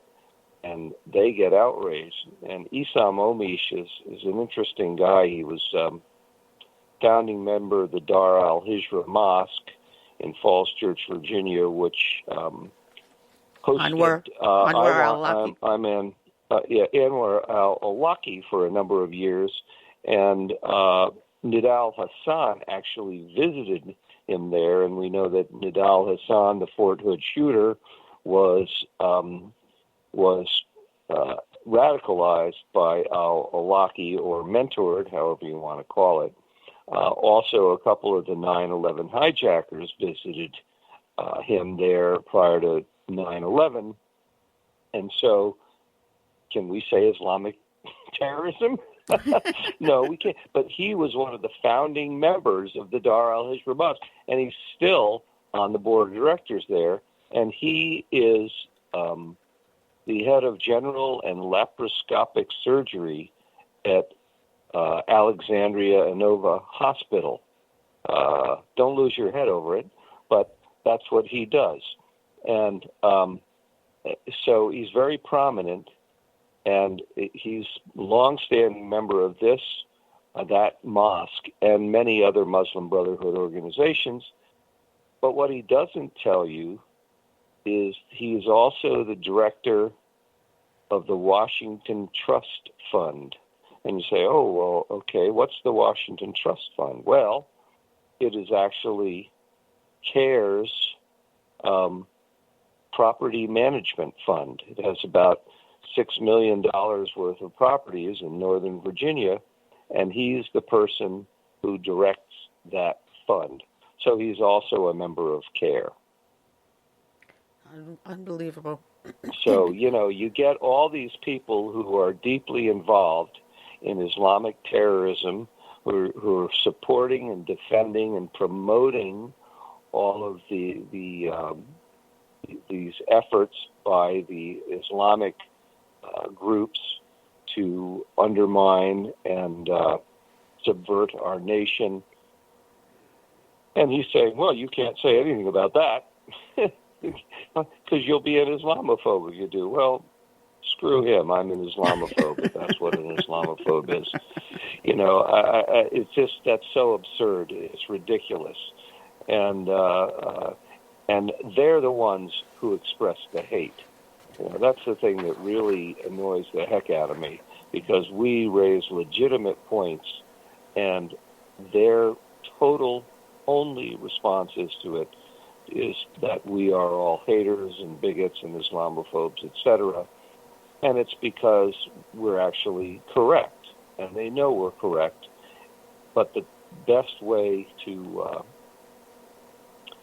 keep that under wraps is to call us names. And as I've said frequently, the red-green axis, which is the left and its Islamic allies, has reduced political dialogue in this nation to infantile elementary school name-calling.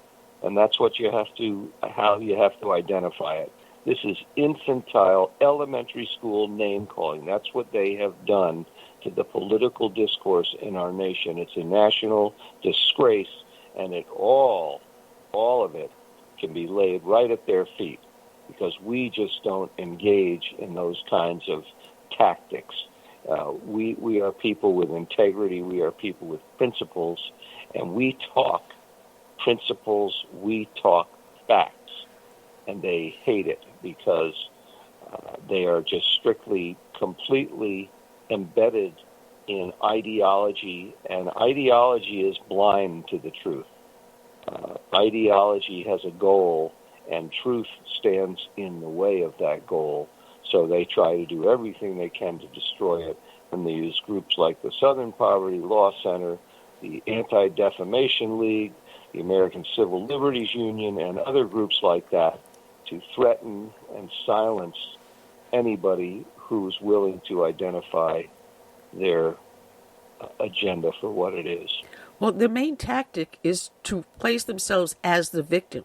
And once they do that, then we go on the defensive, which we shouldn't do. We should simply expose the truth and not go on the defensive, saying, hey, listen, then explain this truth. But we fall for it every time. So you've got people like Ilhan Omar and Rashida Tlaib in Congress making anti-Semitic, anti-Israel statements, and no one challenges them because they've created themselves as the victim. So how dare you? I'm the victim here. Don't you understand that? You can't attack me. Yeah, and it really annoys me. I wrote a piece for PJ Media titled Ilhan Omar, Poster Child for the Red-Green Axis, where I described, Rashida Tlaib and Ilhan Omar and all the other prominent Muslims, and most people on the left describe Israel as an apartheid state. And they go back all the way to Israel's founding in 1947 when they claimed that Palestinians were driven from their homes, they had their homes confiscated, and then they were not allowed back, and so they keep talking about Palestinian right of return. They keep talking about Israel as an apartheid state. Well, in 1947, when Israel was created, there were about 700,000 Arabs in what is now Israel. And it wasn't the Israelis that drove them out. When the Arabs attacked, immediately following creation of the Jewish state, when they attacked, they told Arabs to get out of their houses, to leave, to avoid being caught in the crossfire, and that when the Arabs defeated Israel and restored it to Arab control, they could come back. Well, except it didn't work out the way the Arabs wanted it to. They got their keisters handed to them on a platter. And the Arabs there had already left, and it should also be said that Palestinians are not a people. Palestinians are just Arabs. And none other than a leader of the PLO said that. And he said, well, Palestinians is not a people. Palestine is not a people. But we created it to provide a pretext to continue our ongoing war with the Zionists. That's what he said. I'm paraphrasing. I don't have it exactly right. But that's what he said. And he was a major leader of the PLO in the 70s, not Yasser Arafat. I can't remember the guy's name off the top of my head. But he said that. And that also is in the Palestinian charter, that their goal is to destroy Israel, and the nation of Palestine has to be maintained as a fiction in order to provide the pretext for their ongoing war. And if you look at the reality, Israel, now there are over 2 million of the 6 million people in Israel, 2 million are Arabs. And so what's this right of return about? I mean, if most of the people who would have fled at that time have passed on, but even if they hadn't, there's nothing preventing Arabs from moving back into Israel, as proved by the current population. And they get special treatment. There are special affirmative action programs for Arabs. They have seats in the Knesset, the Israeli parliament, and they have jobs, very good, high-paying jobs. There is no bar to any Arab living in Israel. The true apartheid state is the Palestinian-controlled areas, the Gaza and the areas controlled by the Palestinian Authority. Those, Gaza and the West Bank, those are the true apartheid states. They fight every Jewish settlement there. They throw people in jail and everything up to execution for any Palestinian who sells land to Jews. And then at the same time, they operate a corrupt, utterly corrupt socialist state where they're essentially robbing the Palestinian people blind, taking their money, indoctrinating their children to become suicide bombers. I mean, they live in a holy hell over there, and the leaders of the Palestinian areas, they have been the most oppressive people in the world. So it's really Palestine that is the apartheid state. And I wish, like so many things, I wish our mass media would be honest about that, because they have essentially stoked the fires of that conflict by siding with the Palestinians all the time. Well, it's Jim, just disgraceful. I got to say, it's so dishonest. We're down to our last 5 minutes on the show. The show has gone so fast. 3 hours is like only 5 minutes to me. Where can people find you and read your work? Well, a lot of my archives are at crisisnow.net. They can get my books at Amazon just by searching my name. The name I use as an author is James Simpson. And they can go to the Center for Security Policy and look up my many articles there. Also, both of my books on the red-green axis are available as free downloads at the Center for Security Policy website. They're free PDF downloads. So if you don't want to buy one of my books, you can get a free copy of it just by going to the Center for Security Policy website. Personally, I like to have a book in my hand, Me too. But, Jim, it has been fun. Money. It has been fun. We're always in touch, and God bless for the hard work you do. We need more time to talk more about this, but you were homeschooling your kids for so long that I wasn't able to have you. We really do, because I'd like to talk to you about my campaign, my candidacy for the U.S. Congress. You told me not to say anything, so I didn't, but you are running for Congress. I know, but I am. I filed today, and the reason I don't bring it up is because I don't have an operational website yet. It will be up this weekend, JimSimpsonForCongress.com. And like your prior guest, I beg your listeners to go to that and donate whatever they can, because the only way we're going to win this fight is if we have better people in positions of power, in positions that can influence change. And I'm determined to win that race, but it's going to take a lot of money. And that's, unfortunately, the mother's milk of politics. And so that website will be up this weekend, but it's not up now.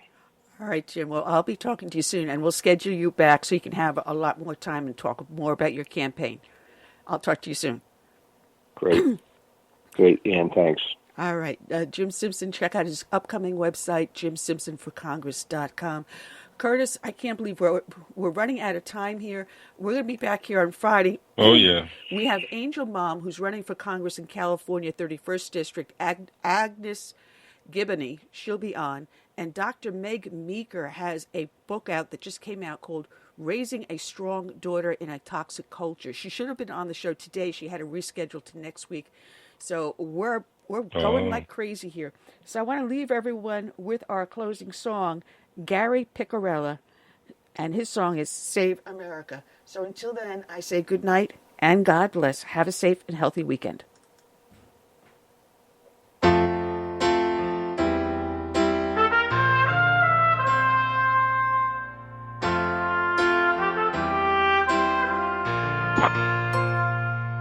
I'm praying for this land I love, America, America, the home of the free. But there are people making plans to change America. They've no respect for her or what matters most to me. That's why I stand for 90 seconds. And I kneel at the cross, for the friends I have loved and lost. And I still believe God us, and the freedom our forefathers granted us. I hope it's not too late to save America. 60 seconds. Do you hear our battle cry across America? We've got to rescue her. You know it's up to me and you to see the truth behind their lies. Don't change America. God bless America and the red, white, and blue. That's why I stand for the flag and I kneel at the cross. Lord, for the friends I have loved and lost, and I still believe in God we trust, and the freedom our forefathers 10 seconds. I hope it's not too late to save America.